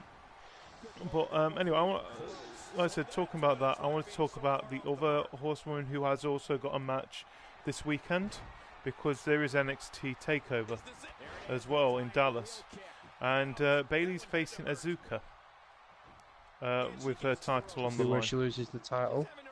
I think she's going to lose the title. She's due to lose it. Yeah, I think. Like Finn Balor's due to lose his. Yeah. Well, who's Finn Balor facing? Finn Balor's facing Samoa Joe at TakeOver on Saturday, I think it is. So I won't be surprised. Yeah, I think Bayley's going to end up losing her title. I think Finn Balor is going to end up losing his title at this TakeOver, and I won't be surprised if we see them show up there on the Monday. But then at the same time, thinking about that, I could actually see Charlotte winning this. Once again, thank you for tuning into this Divas I could see Charlotte winning it, but I think everyone would prefer Sasha Banks. Could this be it? I think so. Wow, there's the save. But, the match continues. Oh, The toll from this match is really starting to show. I have got nothing else to say about this. You remember that song back in the day? Staying alive? Well, that was it in WWE terms. This is quite difficult to talk about the Divas matches sometimes. The thing is, we've not had the best over the past year. I'd say the Divas matches haven't really fulfilled that much, have they? No. I think it didn't help. Like we've said this many times, where Stephanie McMahon did come out and call it a Divas Revolution. Yeah, It she should wasn't. never have actually called it. She should never have called it Revolution. She should just let the WWE fans do it. journalists and everything, the universe and all. That's our job. We're the ones who give it a title, and then you guys roll with revolution it. only happens with when people see the change, can see the change, not when somebody says there's a revolution. Well, personally, I think it would have been better if when they did announce when Charlotte, Becky and Sasha Banks came into the WWE's main roster, probably have either Charlotte or Becky on Team Bella's side, and then have each three of them. Yeah, but you have had one Team of them. Bella. Team Bella was the established order. They didn't want change, sort of thing. Yeah. But it's a bit stupid having 3 people coming for change, yet and then they join one of the teams which doesn't want change. Well, anyway, the match is over. Thank God. No. And according to this, Becky Lynch is going to win. She's going to end up pinning Sasha Banks. By the way, which could happen with triple threat rules. The champion does not need to be pinned or submit in the match. So, yeah. So you think Sasha Banks is going to win it? I think Becky Lynch is going to win it, and the game thinks Becky Lynch is going to win it as well. So let's move on to the next match, which is going to be. What matches have we got left? The Undertaker, Brock Lesnar, or world title. We will move. Matches left. I'll let you choose. Which match do you want to go to, Cajr? Do the Undertaker. Okay. So our next match will be Undertaker versus Shane McMahon in a Hell in the Cell match. So here we are. It is Undertaker versus Shane McMahon in a Hell in the Cell match. Let us begin. I am looking forward to this match. I think this is, in my opinion, going to be the match of WrestleMania. Quite possibly. Because it's a match that has so much it's a match influence that's got on it. more. So yeah, there's so much riding on it. No, I can't call it either way. This one, I really can't call it. Same here. I could see a take a loss, but I can also see a take a win. I think this is what's worrying me about this most. The thing is, when it comes to WrestleMania, I've always been on the side that I want Undertaker to win. I want Undertaker to win. Well, this is the first time, or ever at WrestleMania that I don't want him to win. I want Shane McMahon to win this match, just because I want to see what will happen. Well, he's already said Triple H and Stephanie will be gone, hasn't he? Which will be said, great. like, they'll be sacked. I don't think they'll be gone. I think they'll be it's pushed just into the background, if anything. Yeah, you know what I mean. That's what he's saying on TV. They will no longer be the authority. But either way, it's nice to see that Shane McMahon's back. The thing is, I have been missing him. I think that with the Attitude Era, he made the Attitude Era great, and he's a really good wrestler himself. The thing is, he's done some great moments, even at WrestleMania, with I think one of them that still sticks into my mind, the Coast to Coast when he was facing Vince McMahon himself. Yeah. Well, he's always been one for throwing his body online. Yes. I mean, he's done the fall off the Titantron. Titantron thing. Then he did the jump off the what's it called? I can't think of names. It's like a thing holding the Titantron up, weren't it? Yeah. The like a steel thing. I think who was he facing? Like a steel frame sort of thing, weren't it? Yeah. Well, the thing is, it's not the only other things that he's done as well.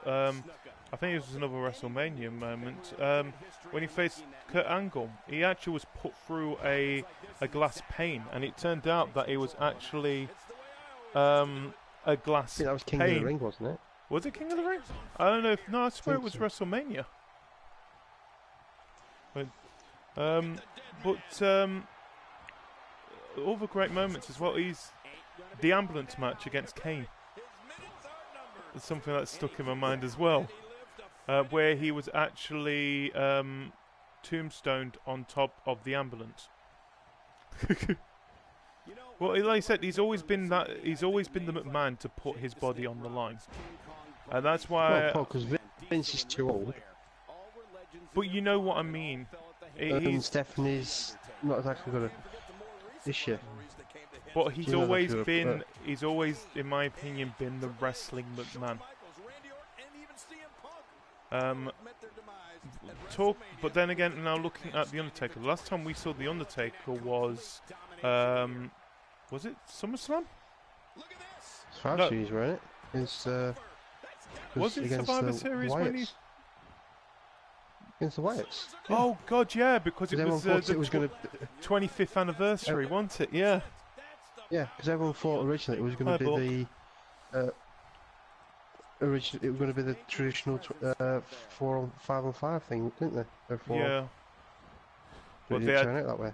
Yeah, because they had to move it out of the way a bit because of the they had to change so much around because of Seth Rollins getting injured. They turned out into a tournament. But The Undertaker, he's definitely wrestled a lot more this past year. And this has got to be his last WrestleMania. It has to be. But if he loses, it is his last WrestleMania. I think that's also why I do want Undertaker to lose. At the same time, it's... Yeah, but then do you really want his last match to be a loss? To be... Not only that, to be against Shane McMahon. No offense to Shane McMahon, but I'd rather Undertaker's last match be against somebody like a Kane or a Rock or a Stone Cold. You know, that signals the actual end of the Attitude Era, where they say, right, we were the stars of the Attitude Era, now let's go one last match between us. We were the cornerstones of the Attitude Era.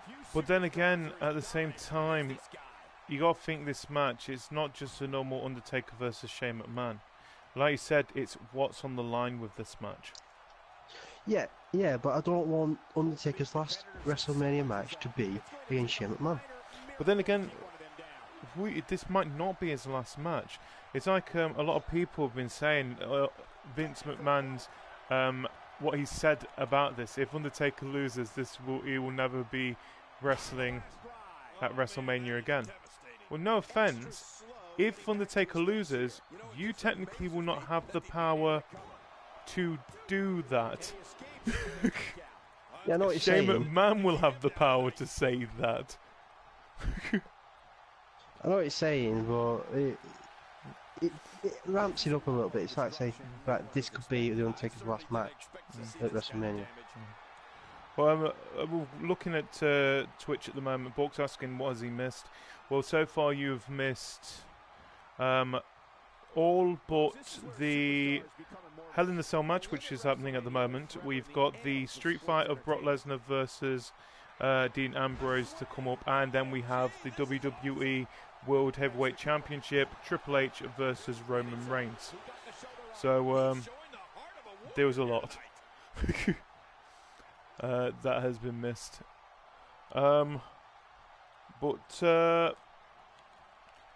This, I've got a feeling this match is going to get messy as well.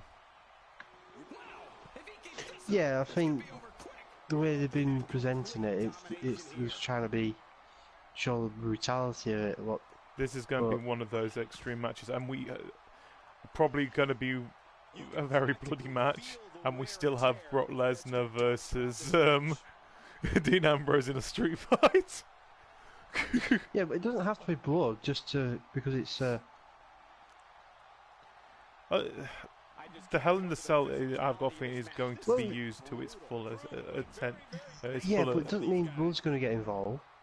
But because it's going to be a very extreme Hell in a Cell match. Yeah, but the Hell in a Cell match between Bray Wyatt and Roman Reigns, that wasn't bloody. Yeah. But I don't know. So, like I said, you think Shane McMahon's going to win as well? Yes. I hope. I can't. No, I can't call it. I said that. Oh, you can't call listen to me. Yeah, I'm listening. Clearly, you're not. If you think I said that I want Shane McMahon to.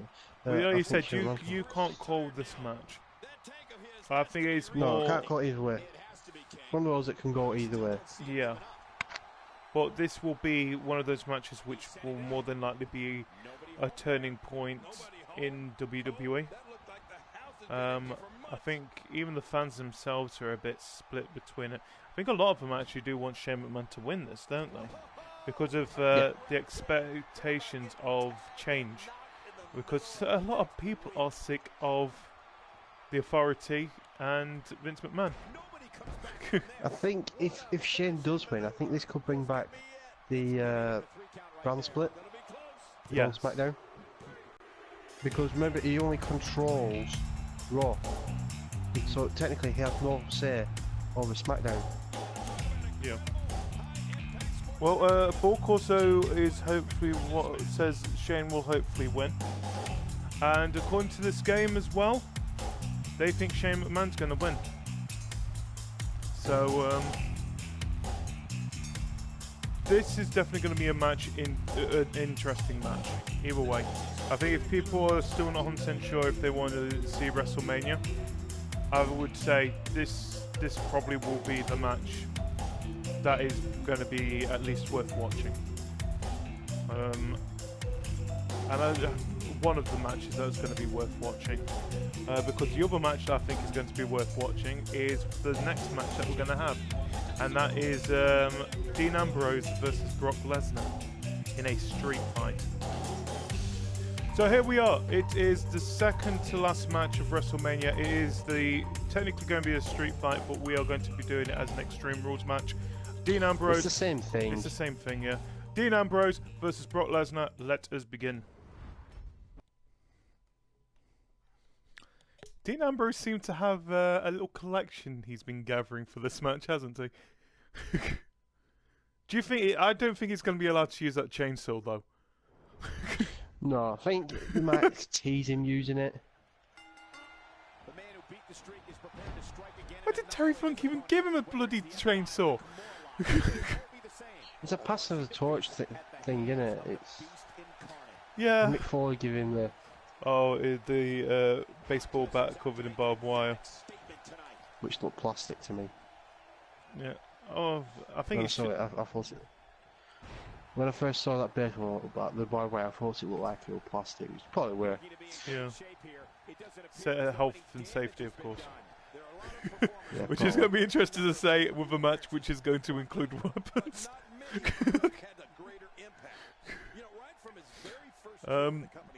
But I wonder, do you think they're the baseball bats? One thing that I remember from it as well is that it looks better when it's on fire. Do you think we will see fire included in this match? No. Oh. But either way, like I said, it is Dean Ambrose versus Brock Lesnar. This match has been kind of bubbling up since Fastlane. I would say it was. Where at Fastlane it was a triple threat match for the #1 contendership with Dean Ambrose, Brock Lesnar, and the Roman Reigns who won it. Of course, that's the reason why he's in the main event.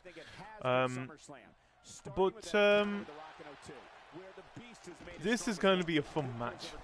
I do like Extreme Rules matches, and the thing is, It's not Extreme Rules match. It's Street Fight. A Street Fight. It's a match. Can we just call it a hardcore match?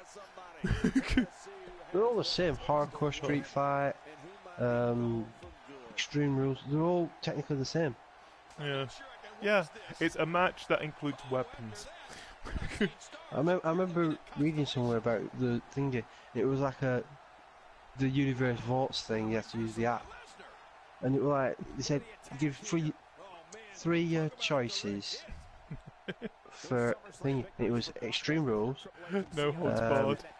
No holds barred, and a Street Fight. Now, what's the difference between all them? Less weapons.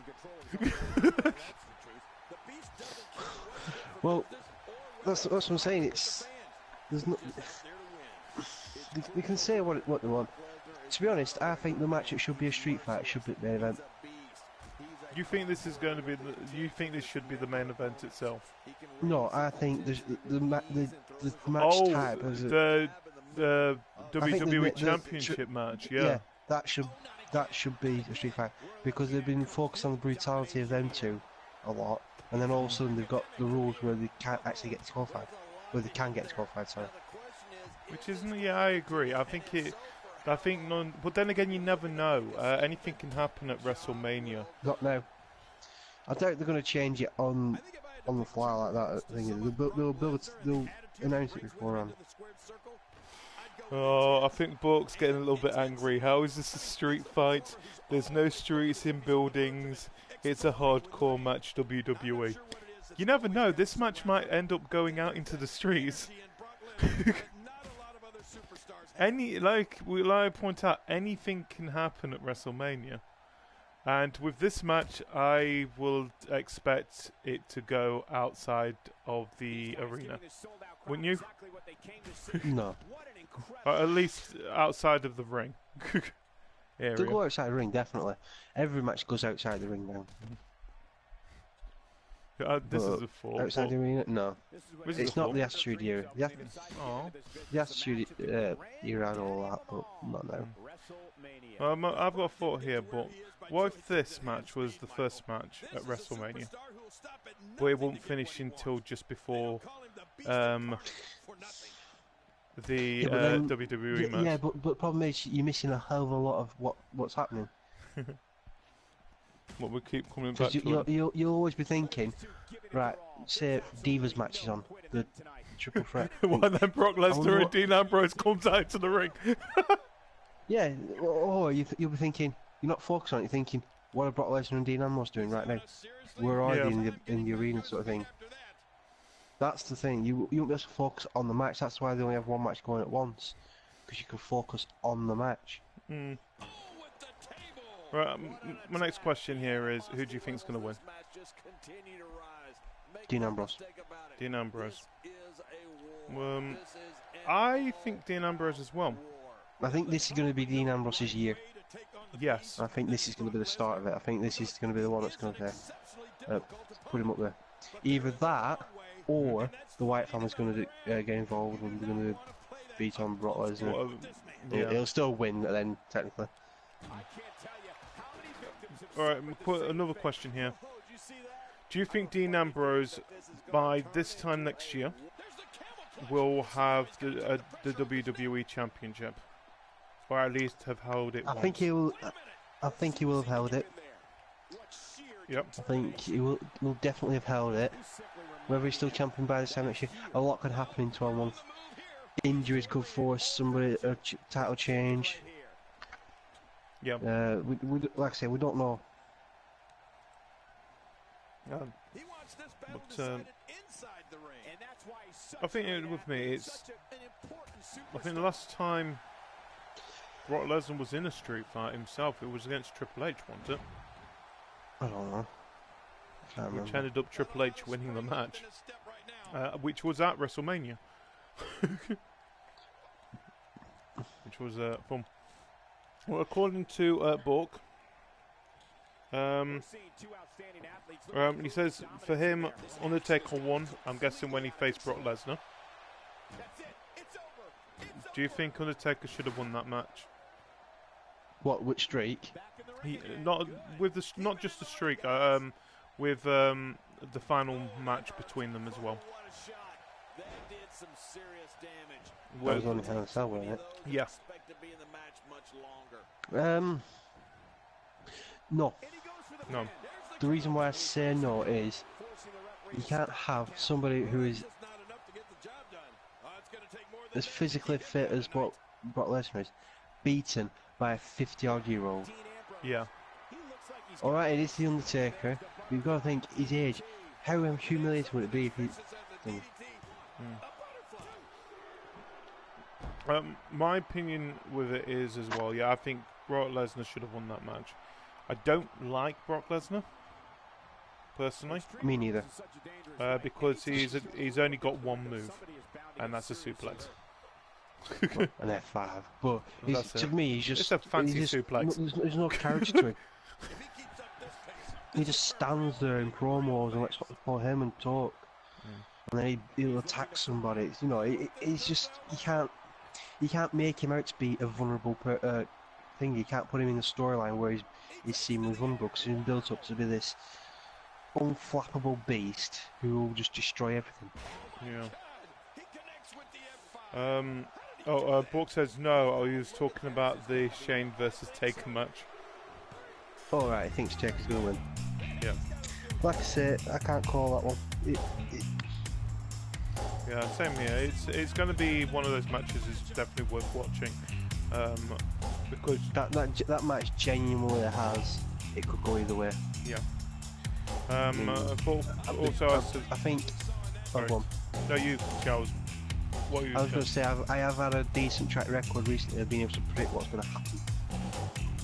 I predicted Triple H winning title. All right. Since you've been having a track record, I'm going to ask you. Have got to pick one here: Undertaker or Shane.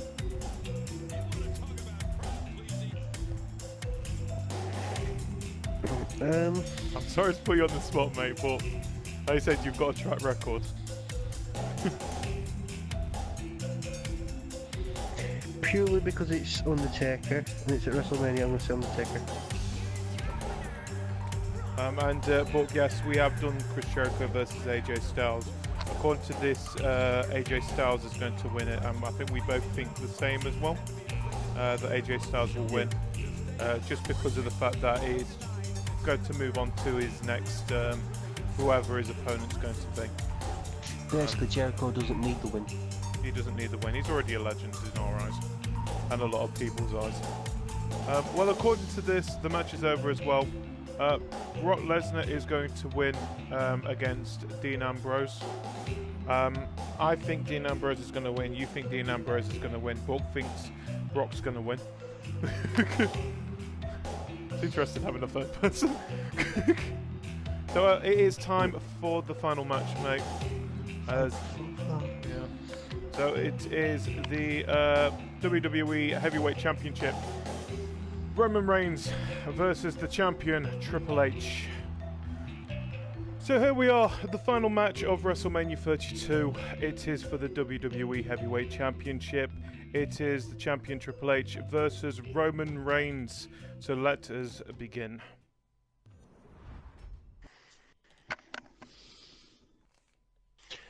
This has been the most predictable main event in history of WrestleMania.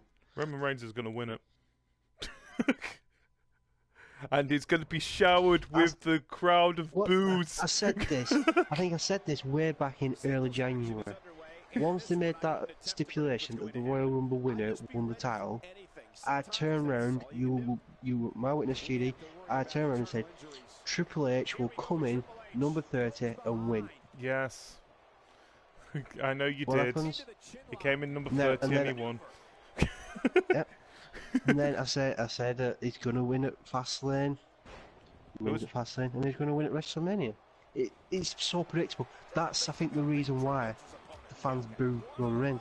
Because it's so predictable, because it's so clear he's going to win. So you think Roman Reigns is going to win, yeah? Yeah. Just for that, I hope Triple H wins. Just because I want to see your 3 months of plan here just completely fall apart at the last minute.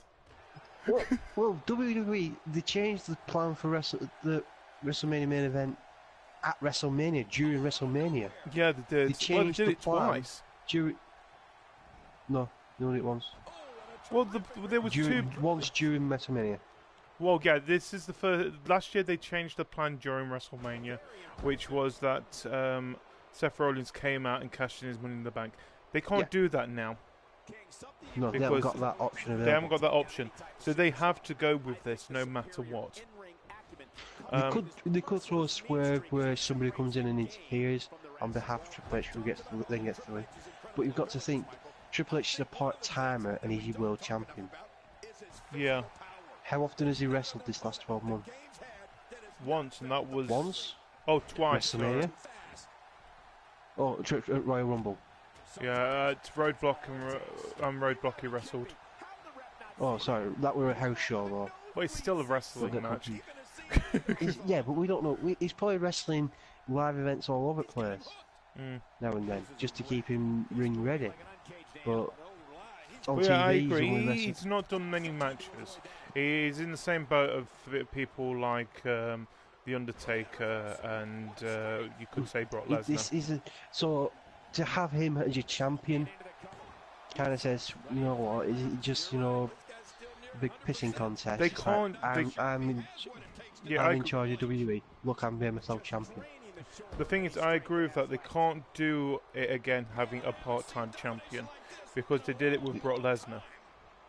Yeah, and that really killed the whole thing. Yeah, I think he went. I think at one point went 3 months without actually defending the title, which isn't right.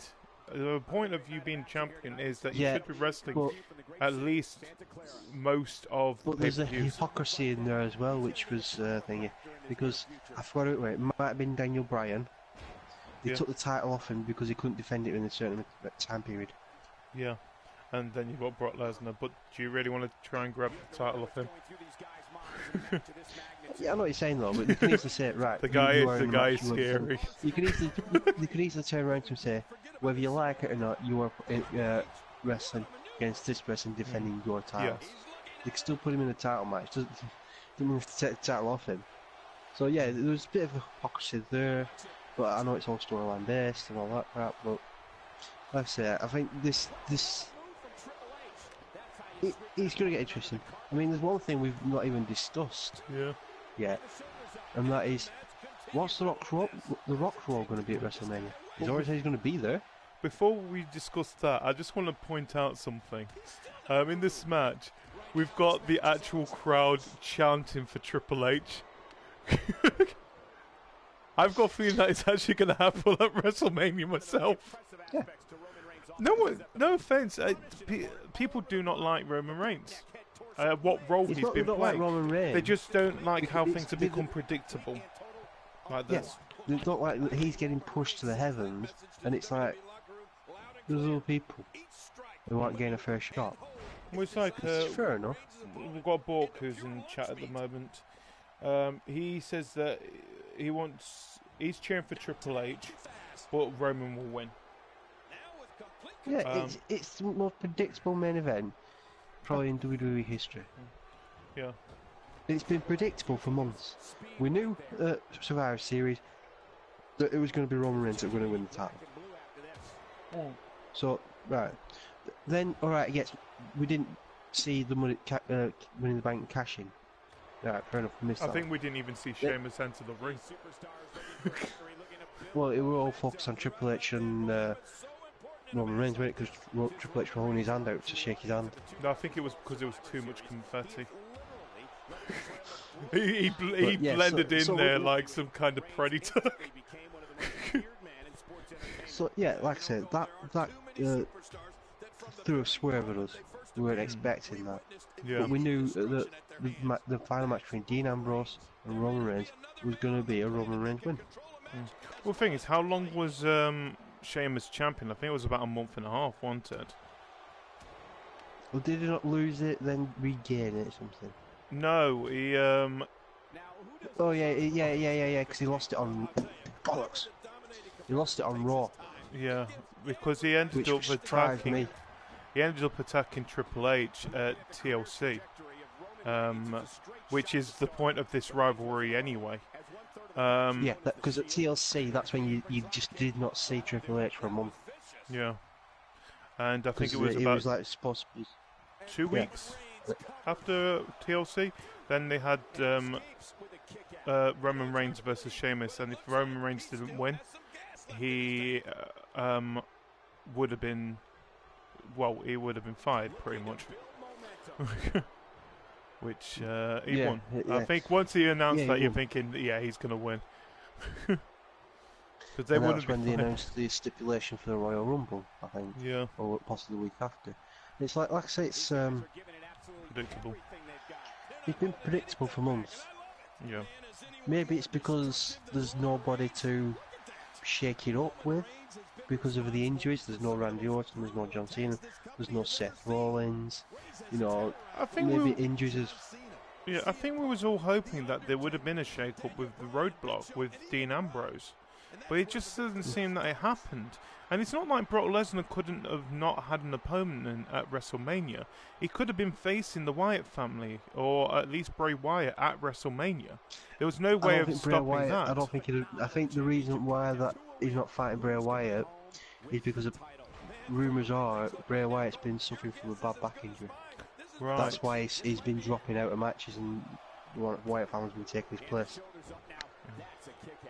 It's only rumours. I've not seen anything concrete, but then technically, if you look at it, he's not actually wrestled. I think the that's last. me. And I think if you got a Royal bad back, Rumble. I don't think a lot of German suplexes is going to do much good for it. No, definitely not. But then again, in some places, I've heard that it's supposed to be therapy. Anyway, suplex it. yeah. Anyway, you said, you mentioned earlier as well. We didn't talk about it. The guy who is actually supposed to be the host of this WrestleMania, The Rock. Seriously, what He's role actually is the host. I've heard that he's supposed to be the host. Yeah. I've only heard that he's just going to be there. There's no more likely last year. Or is he going to get involved in a match? No, but I've got a feeling he's going to get himself involved. But I think isn't Stone Cold meant to be there as well? Because it's in his home set. Is he going to do something? You know, there's I don't think Stone Cold's going to end up wrestling or anything. What are the chances that either The Rock or Stone Cold will get involved in this match? I think it's more. If anyone, it's going to be more like The Rock. Yeah. And do you think that Possible will to then set up end him and up Triple H next year? maybe not next year, but maybe even SummerSlam? No, next year because it's in Florida, isn't it? Yeah. It makes perfect sense. But I remember watching it. It was on Raw quite about 18 months ago now. Triple H and The Rock was there on Raw, and we talked to Triple H, and they started getting a bit of a thing here saying, "No, I'm getting a pedigree 1, 2, 3," and The Rock said, "No, I'll rock bottom you, drop the elbow, I'll get one."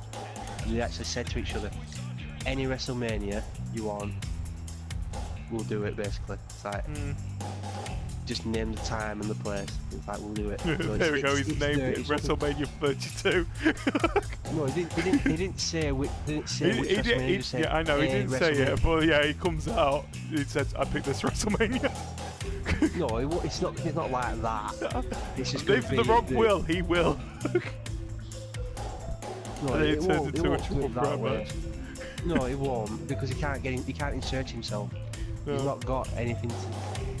But it'd be that maybe The Rock cost Triple H the match, or it comes down after the match and attacks Triple H. Who knows? I don't know. Like I say, with The Rock, we don't know what his role's going to be. Could so be unpredictable, which is annoying. We don't watch WWE for unpredictability. It could be Roman Reigns ends up turning on The Rock to turn heel. We don't know. It could be the catalyst for turning heel. We don't know. We're speculating. Yeah.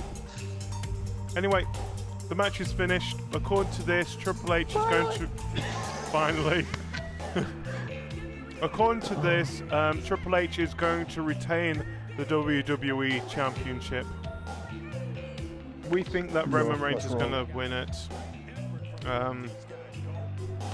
I don't want him to, because it'll be a great surprise if he doesn't. So anyway, guys, thank you for joining us for our WrestleMania predictions. Cajr, thank you. This has been a very long night. Yes. We will lack of sleep the night before does not help. No. So anyway, we will be back for Extreme Rules, which is at the end of April. We're not 100% what the date is. We'll check. We'll be back for that anyway, which will be our 1 year anniversary of our WWE predictions. Thank you all for joining us, and see ya. Goodbye, everybody. Goodbye. Welcome to another WWE Predicts with me, GD, and Cajr. How are you doing, Cajr? I'm fine, thank you. It is time for a new pay-per-view, just before WrestleMania, called WWE Roadblock. Now, are you surprised that we've got this other small pay-per-view before WrestleMania comes up? No. No? Okay. I think they've been... I think recently, they've, especially with likes of Brock Lesnar being around, they've been filling time between pay-per-views with